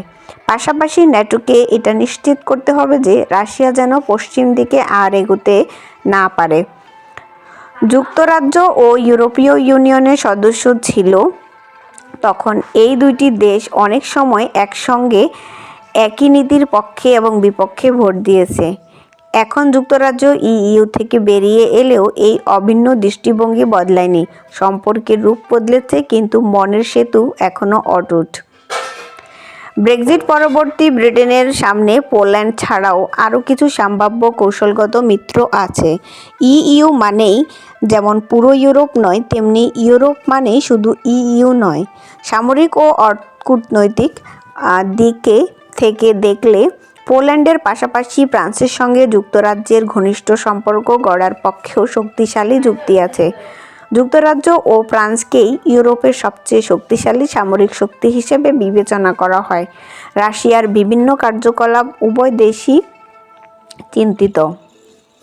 উত্তর আফ্রিকার সাহেল ও সাহারা অঞ্চলে চলমান অস্থিরতা এবং তার ফলে ইউরোপমুখী অভিবাসন প্রবণতা নিয়ন্ত্রণের বিষয়েও উদ্বিগ্ন এই দুটি দেশ। তার মধ্যেই তারা একটি যৌথ নিরাপত্তা ও প্রতিরক্ষা নীতি নিয়ে কাজ করছে। যতক্ষণ পর্যন্ত এই নীতি ন্যাটোর ভিত্তি দুর্বল করে না ফেলছে, ততক্ষণ সেটিকে আরও জোরদার করতে আগ্রহী যুক্তরাজ্য। ইইউ ও ন্যাটোর কাঠামো বাইরে থেকেও একাধিকভাবে একত্রে সামরিক অভিযান চালিয়েছে ফ্রান্স ও যুক্তরাজ্য। তারা লিবিয়ায় একসঙ্গে সক্রিয়। এখনও সিরিয়ায় তাদের উপস্থিতি আছে এবং সম্প্রতি সাহেল অঞ্চলে 6,000 ফরাসি সৈন্যকে সহায়তা করতেও এগিয়ে এসেছে যুক্তরাজ্য। যুক্তরাজ্য, ফ্রান্স ও জার্মানির মধ্যে দীর্ঘদিন ধরে প্রতিষ্ঠিত কূটনৈতিক সহযোগিতা একটি কাঠামো হলো E3। এই তিন দেশ একসঙ্গে কাজ করে বেশ কিছু গুরুত্বপূর্ণ কূটনৈতিক লক্ষ্য পৌঁছানোর চেষ্টা করছে। এদের অন্যতম উদাহরণ হচ্ছে ইরানের পারমাণবিক চুক্তি। আবার ইউরোপের উত্তর দিকে তাকালে দেখা যায় যুক্তরাজ্য, নরওয়ে, ডেনমার্ক, ফিনল্যান্ড, আইসল্যান্ড এবং সুইডেনের মধ্যে পারস্পরিক সহযোগিতা বজায় রাখা তাদের সকলের স্বার্থেই জরুরি। এই দেশগুলোর মধ্যে মাত্র 3টি ইউরোপীয় ইউনিয়নের সদস্য। এতে বোঝাই যায় যে যুক্তরাজ্য ইইউর বাইরে থেকেও ইউরোপের শক্তিশালী জোট গঠন করতে সক্ষম। রাশিয়ার আগ্রাসী নীতির বিষয়ে যদি ইইউভুক্ত ন্যাটো দেশগুলো যথেষ্ট কঠোর অবস্থান না নেয়, তাহলে বাল্টিক রাষ্ট্র, এস্তোনিয়া, লাটভিয়া, লিথুয়ানিয়ার পাশাপাশি পোল্যান্ড ও রোমানিয়াও যুক্তরাজ্যের সমর্থনকে স্বাগত জানাবে। এমনকি সীমিত পর্যায়ে ডেনমার্ক, নরওয়ে ও সুইডেনের মতো স্ক্যান্ডিনেভিয়ান দেশগুলোকেও পাশে পাবে তারা। গত এক দশকে বার্লিন ও প্যারিসে এমন এক পোস্ট আটলান্টিক চিন্তাধারা দেখা গেছে, অর্থাৎ আটলান্টিকের দুই পারের দেশগুলোর ঐতিহ্যগত সম্পর্ক থেকে সরে আসার বিষয়ে ফ্রান্স ও জার্মানি কিছু বিষয় ইতিমধ্যে একমত। এই বিষয়টি ইউরোপের অন্যান্য দেশগুলোর মধ্যে উদ্বেগের জন্ম দিয়েছে। বিশেষ করে ফরাসি প্রেসিডেন্ট ইমানুয়েল ম্যাক্রোন যখন ন্যাটোকে মৃতপ্রায় বলে উল্লেখ করেন, তখন তা এই উদ্বেগকে আরও তীব্র করে তোলে। আর এরপর থেকেই আলোচনা শুরু হয় ইউরোপের নিরাপত্তা ব্যবস্থা মার্কিন যুক্তরাষ্ট্র থেকে বিচ্ছিন্ন করে একটি স্বতন্ত্র ইউরোপীয় সামরিক কাঠামো গড়ে তোলা যায় কিনা। কিন্তু বাস্তবতা হলো ইউরোপের বেশিরভাগ দেশ প্রতিরক্ষা খাতে অর্থ ব্যয় করতে চায় না। পাশাপাশি দ্রুত সিদ্ধান্ত নেওয়ার ক্ষেত্রেও তারা বেশ ধীরগতির। ফলে এমন চিন্তাভাবনা অনেক পূর্ব ইউরোপীয় এবং ন্যাটো ঘেঁষা রাষ্ট্রকে উদ্বিগ্ন করে তুলেছে। যুক্তরাজ্য ইউরোপের মূল ভূখণ্ড থেকে কিছুটা দূরে সাগরের ওপারে বসে সতর্ক নজরে ইউরোপের গতি প্রকৃতি পর্যবেক্ষণ করে এবং নিজের সম্ভাবনাগুলোকে যাচাই করে। ইইউ এর ভাঙন তাদের স্বার্থের পরিপন্থী।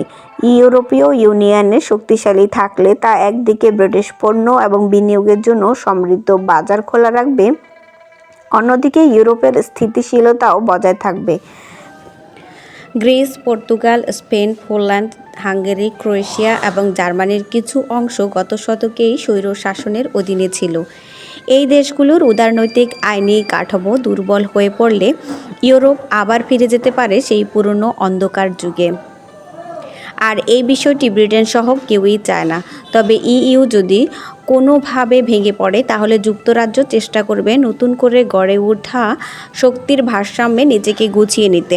অন্যদিকে ইইউ যদি শক্তিশালী হয়, তাহলে যুক্তরাজ্য দূরত্ব বজায় রেখে হলেও তার সঙ্গে কাজ চালিয়ে যাবে। যুক্তরাষ্ট্রের জিপিএস ব্যবস্থার বিকল্প হিসেবে গ্যালিলিও স্যাটেলাইট নেভিগেশন সিস্টেম গড়ে তুলেছিল ইউরোপীয় ইউনিয়ন। কিন্তু 2018 সালে ব্রাসেলস যুক্তরাজ্যকে এই নেভিগেশন সিস্টেমের সুরক্ষিত অংশে প্রবেশাধিকার দিতে অস্বীকৃতি জানায়। ফলে কৌশলগত স্বাধীনতা অর্জনের লক্ষ্যে নিজস্ব উপগ্রহ প্রকল্প নিয়ে ভাবতে হয় যুক্তরাজ্যকে। যদিও সেই লক্ষ্য এখনও পুরোপুরি বাস্তবায়িত হয়নি। স্নায়ুযুদ্ধ পরবর্তী বহু ভাগে বিভক্ত বিশ্বের নতুন বাস্তবতায় প্রতিটি দেশই এখন নতুনভাবে তাদের অবস্থান নির্ধারণ করছে। সেই পরিবর্তনের মধ্যে যুক্তরাজ্যের সামনে আসবে নানা সুযোগ ও চ্যালেঞ্জ। তখনই বোঝা যাবে যুক্তরাজ্য আসলে ঔপনিবেশবাদী মানসিকতা থেকে নতুন বিশ্বে নিজের অবস্থান কৌশলীভাবে নির্ধারণ করতে পেরেছে কিনা। অর্থনীতি, রাজনীতি ও সামরিক শক্তির দিক থেকে যুক্তরাজ্য এখনও এক ধরনের দ্বিতীয় স্তরের প্রথম সারির শক্তি। জাতিসংঘের নিরাপত্তা পরিষদের 5 স্থায়ী সদস্যের একটি যুক্তরাজ্য। ন্যাটো, G7 এবং কমনওয়েলথের মতো গুরুত্বপূর্ণ বৈশ্বিক সংস্থায় দেশটি এখনও গুরুত্বপূর্ণ ভূমিকা পালন করছে। এখনও লন্ডন বিশ্বের অন্যতম প্রধান আর্থিক কেন্দ্র। এই লন্ডন শহরটি যদি একটি স্বাধীন রাষ্ট্র হতো, তবে এটি হতো আর্জেন্টিনার চেয়েও বড় অর্থনীতির দেশ।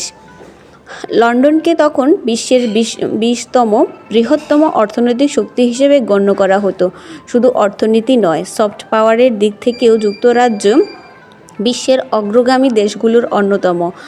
যুক্তরাজ্যের সাংস্কৃতিক উপাদান অবিশ্বাস্য রকমের সমৃদ্ধ, যা পুরো বিশ্বে সাড়া ফেলতে সক্ষম। এই সাংস্কৃতিক আধিপত্যের পেছনে ইংরেজি ভাষার বিশাল ভূমিকা রয়েছে।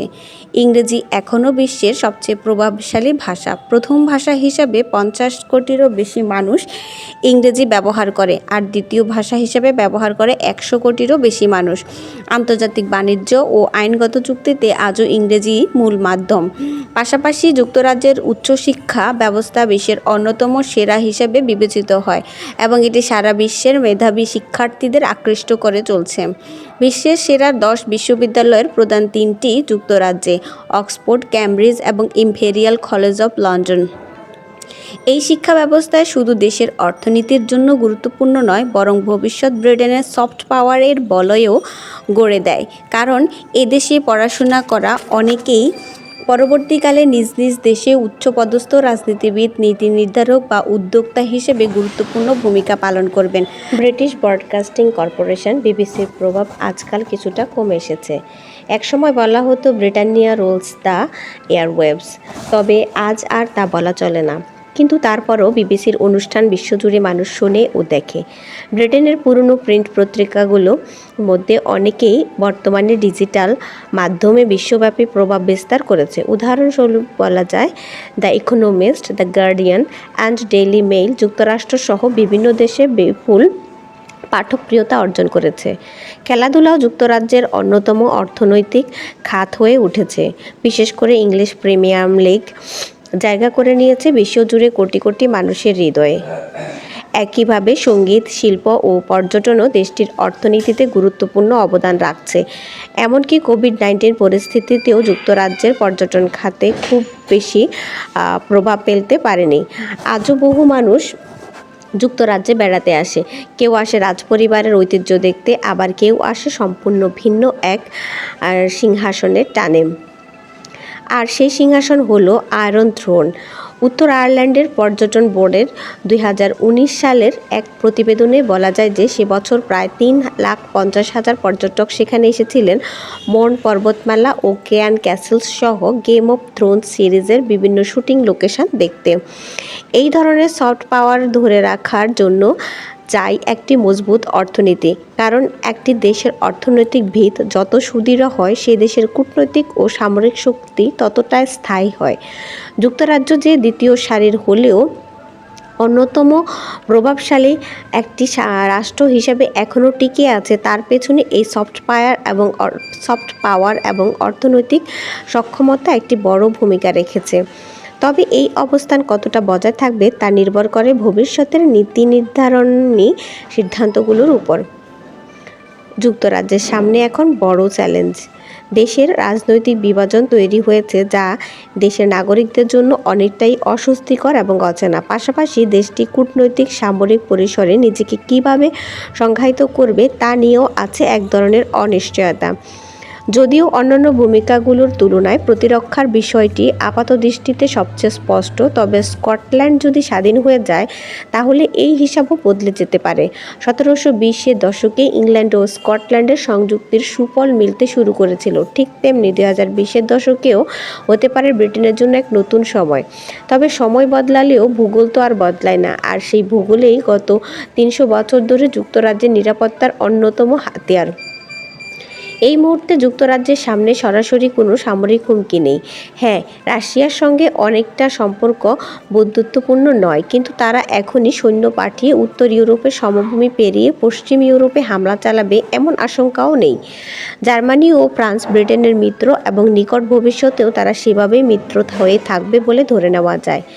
আগের আলোচনা থেকে আমরা দেখেছি একটি বিশেষ পরিস্থিতিতে ফ্রান্স হয়তো ইউরোপে যুক্তরাজ্যের সবচেয়ে গুরুত্বপূর্ণ সামরিক সহযোগী হয়ে উঠবে।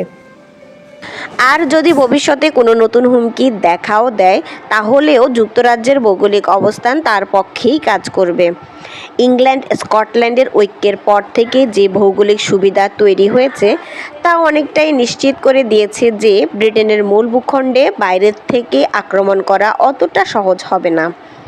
বাস্তবিকভাবে যুদ্ধ এবং যুক্তরাজ্যে আক্রমণের মতো সক্ষমতা রাখে এমন দেশের তালিকাও খুব ছোট। চীন আর বড়জোর রাশিয়া। অন্য দেশগুলোর পক্ষে এটি প্রায় অসম্ভব, কেননা যুক্তরাজ্য আক্রমণ করতে চাইলে একটি শক্তিশালী বিমানবাহী রণতরীর বহর থাকতে হবে, না হয় ব্রিটেনের আশেপাশে কোনো দেশ দখল করে সেখান থেকে আকাশে আধিপত্য গড়ে তুলতে হবে। তবে তা করতে গেলে অনেক সময় লাগবে, আর সেই সময়ের মধ্যেই যুক্তরাজ্য নিজেদের প্রতিরক্ষা ব্যবস্থাকে নতুন করে গড়ে তুলবে। এমনকি কোনো প্রতিবেশী দেশও যদি শত্রুতে পরিণত হয় সেক্ষেত্রেও একই ব্যবস্থা নেওয়া হবে।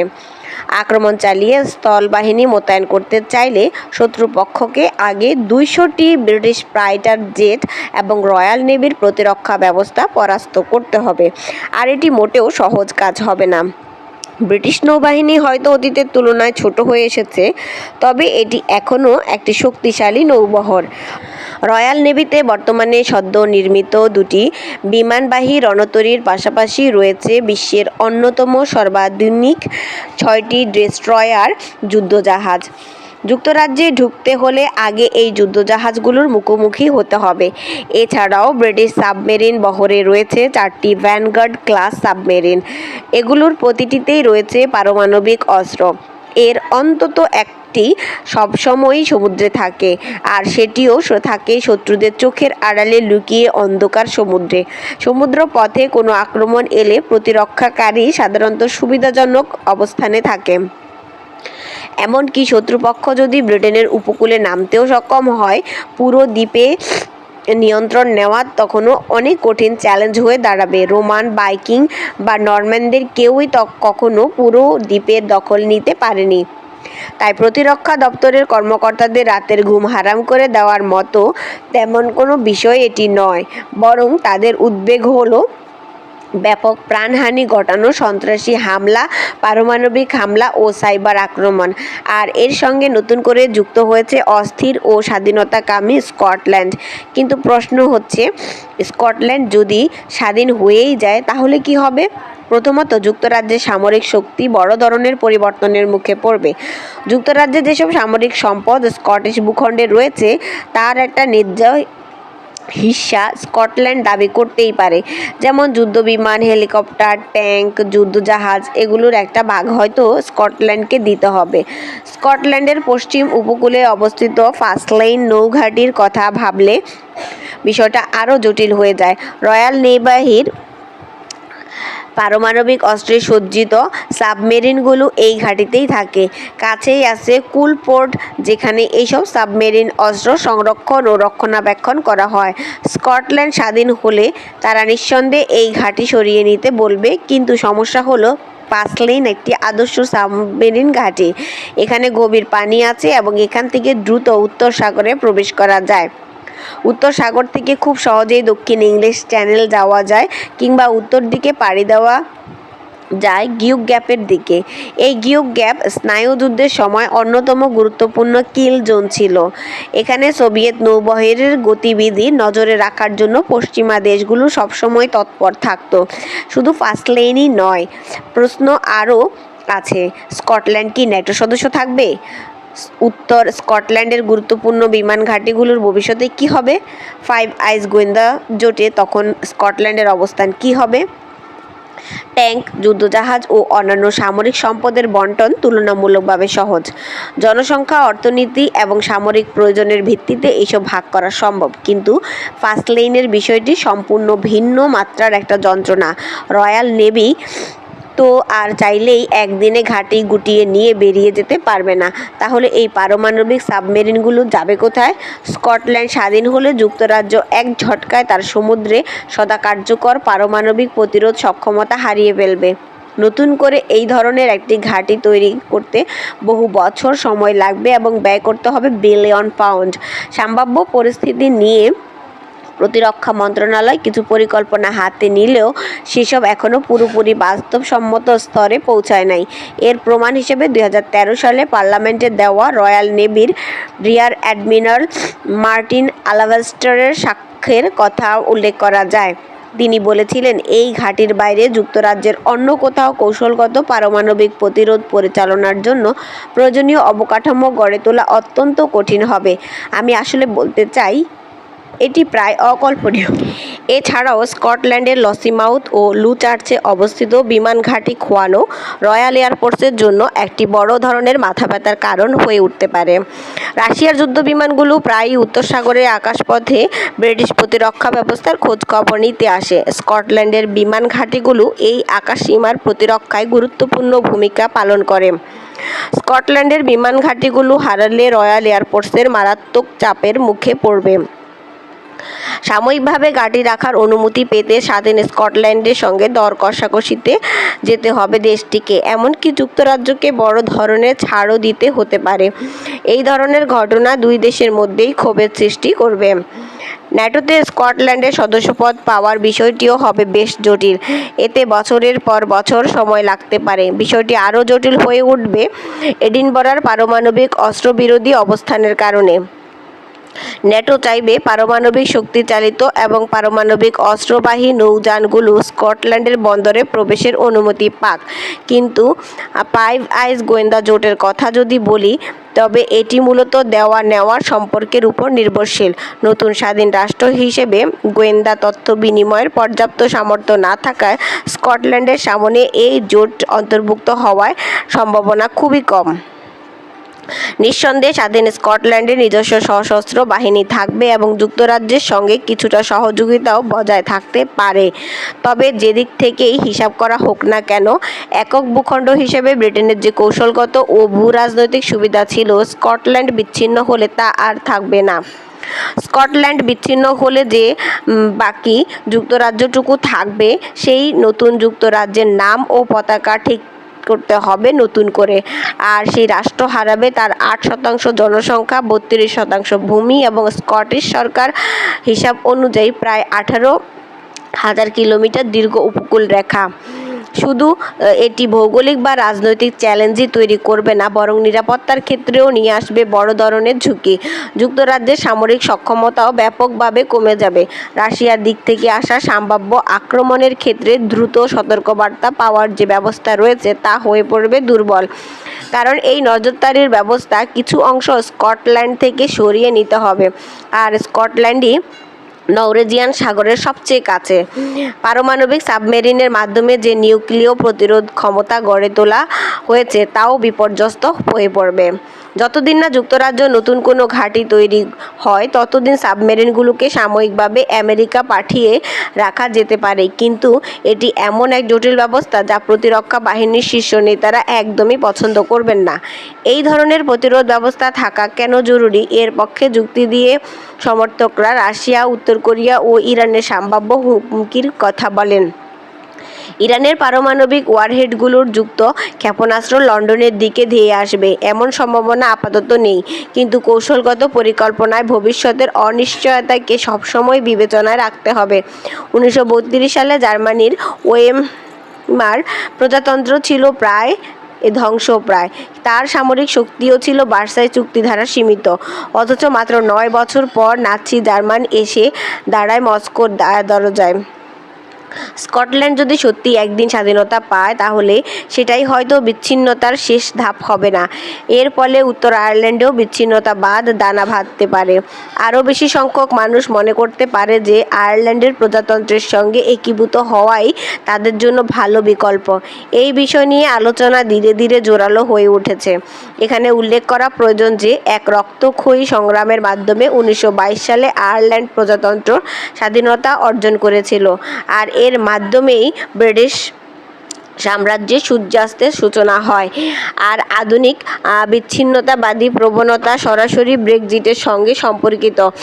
2014 সালে স্কটল্যান্ডের স্বাধীনতার গণভোটে 55% মানুষ যুক্তরাজ্যে থাকার পক্ষে রায় দিয়েছিল। তবে তখন যুক্তরাজ্য ছিল ইউরোপীয় ইউনিয়নের সদস্য, কিন্তু ব্রেক্সিট গণভোটে দেখা যায় ইংল্যান্ডের তুলনায় স্কটল্যান্ড এবং উত্তর আয়ারল্যান্ডের মানুষের ইউরোপীয় ইউনিয়নের প্রতি সমর্থন ছিল অনেক বেশি। তাই আজকের অনেক স্কট বা উত্তর আয়ারল্যান্ডবাসীর জন্য এটা সহজ সমীকরণ হয়ে দাঁড়িয়ে গিয়েছে যে একটি ইউনিয়নে থাকতে চাইলে আরেকটি ছাড়তেই হবে। এখানে স্কটল্যান্ডের স্বাধীনতার পক্ষে বা বিপক্ষে কোনো বক্তব্য উপস্থাপন করা হয়নি। এমনকি স্বাধীনতার পক্ষে বিপক্ষে অর্থনৈতিক দিকগুলো আমাদের আলোচনার বিষয় নয়। তবে একটি যুক্তি দেওয়া যায় যে যদি স্কটল্যান্ড শক্তি যুক্তরাজ্য থেকে বেরিয়ে যায়, তাহলে আন্তর্জাতিক অঙ্গনে যুক্তরাজ্যের মর্যাদা যে বড় ধাক্কা লাগবে, তা হয়তো ইউরোপীয় ইউনিয়ন থেকে বেরিয়ে যাওয়ার চেয়ে অনেক বড় হবে। সম্ভবত সবচেয়ে বেশি আনন্দিত হবে রাশিয়া, কারণ এর ফলে ইউরোপের প্রধান দুই সামরিক শক্তির একটি দুর্বল হয়ে যাবে। ইউরোপের ঐক্যবদ্ধ সামরিক শক্তি গঠনের পরিকল্পনা বাধা হয়ে দাঁড়ানোর যে জাতিটি তার অর্থনৈতিক শক্তি হারাচ্ছে, সে বিষয়টি প্যারিস এবং বার্লিনের জন্য নিশ্চিতভাবেই সুবিধাজনক হবে। তবে অন্য দেশগুলো হয়তো সক্রিয়ভাবে এই বিচ্ছেদকে স্বাগত জানাবে না। এই সব কিছুই আপাতত ভবিষ্যতের জল্পনা কল্পনা, কিন্তু যুক্তরাজ্যের সামনে এখন এমন কিছু কঠিন সিদ্ধান্তে অপেক্ষা করছে। সামনের সময়গুলো তাদের জন্য খুব একটা সহজ হবে না। এই যাত্রাপথে নানা প্রতিকূলতার মুখোমুখি হতে হবে, কারণ ব্রিটেন আবারও পৃথিবীর মহাসাগরের বুকে এক অনিশ্চিত অভিযাত্রার বেরিয়ে গেছে। 1902 সালে যুক্তরাজ্যের বিখ্যাত ভূ-রাজনীতি বিশ্লেষক স্যার হ্যালফোর্ড ম্যাকিন্ডার একটি মন্তব্য করেছিলেন যা আজও স্মরণীয়। ব্রিটেনে এমন একটি দ্বীপপুঞ্জ যা গড়ে উঠেছে মহাসাগরের বুকে, তবে এটি ইউরোপ মহাদেশের উপকূলের কাছেই অবস্থিত। উভয় পাড়ের উপকূলের গঠনই খাঁজকাটা, আর এই ভৌগোলিক গঠনই তাদের ভবিষ্যতের ভাগ্য বা পরিণতিকে নির্ধারণ করবে। ম্যাকিন্টারের লেখা অনেকেই পছন্দ করেন না, কারণ একদিকে তিনি ছিলেন সাম্রাজ্যবাদী, অন্যদিকে কৌশলগত পরিকল্পনার ক্ষেত্রে ভৌগোলিক অবস্থানের গুরুত্বের উপর জোর দিয়েছিলেন। তবে এটিও সত্য, তিনি গণতন্ত্রের সমর্থক ছিলেন। পরাশক্তিগুলোর মধ্যে উত্তেজনা প্রশমনে লিগ অফ নেশনের ধারণাকেও তিনি সমর্থন করেছিলেন। তার কিছু চিন্তাভাবনা নাৎসি নেতাদের চিন্তাধারাকে প্রভাবিত করলেও নাৎসিবাদের উত্থানে তিনি গভীরভাবে বিচলিত হয়েছিলেন। তবে তার ধারণাগুলো অপব্যবহার হওয়ার অর্থ এই নয় যে উপরের উদ্ধৃতিটি ভুল। বাস্তবতা হচ্ছে, ব্রিটেন এখনও একই দ্বীপপুঞ্জ হিসেবে রয়ে গেছে এবং দেশটি একটি বিশাল মহাদেশের উপকূলে অবস্থিত। আর সেই মহাদেশ ও দ্বীপপুঞ্জ উভয়ের উপকূল রেখাই খাঁজকাটা, যা গভীর পানির বন্দর তৈরির সুবিধা দেয়। এই ধরনের প্রাকৃতিক পরিবেশ থাকলে বিশ্বযুদ্ধে সমুদ্রপথে বাণিজ্য করা সহজ হয়। ম্যাকিন্টারের কাজ বোঝার জন্য সঠিক উপায় হলো ভৌগোলিক বাস্তবতাকে স্বীকার করা, তবে সেটাকে আগ্রাসনের ন্যায্যতা দেওয়ার মাধ্যমে সেই হিসাবে না দেখা। আমেরিকার স্বাধীনতা যুদ্ধের সময় বিশ্বজুড়ে ব্রিটিশদের উপস্থিতি ছিল সাম্রাজ্যবাদী শক্তির প্রতীক। 2.5 শতাব্দীর পর তারা আবারও বিশ্বজুড়ে নিজেদের অবস্থান তৈরি করতে চায়, কিন্তু এবারের উদ্দেশ্য উপনিবেশ গড়া নয়, বরং বন্ধুত্ব ও সমান মর্যাদার সম্পর্ক নিয়ে হাজির হতে চায় তারা। তবে বাস্তবতা হলো, সম্পর্ক সবসময় বন্ধুত্ব বা সমতার ভিত্তিতে গড়ে ওঠে না। ধন্যবাদ সবাইকে।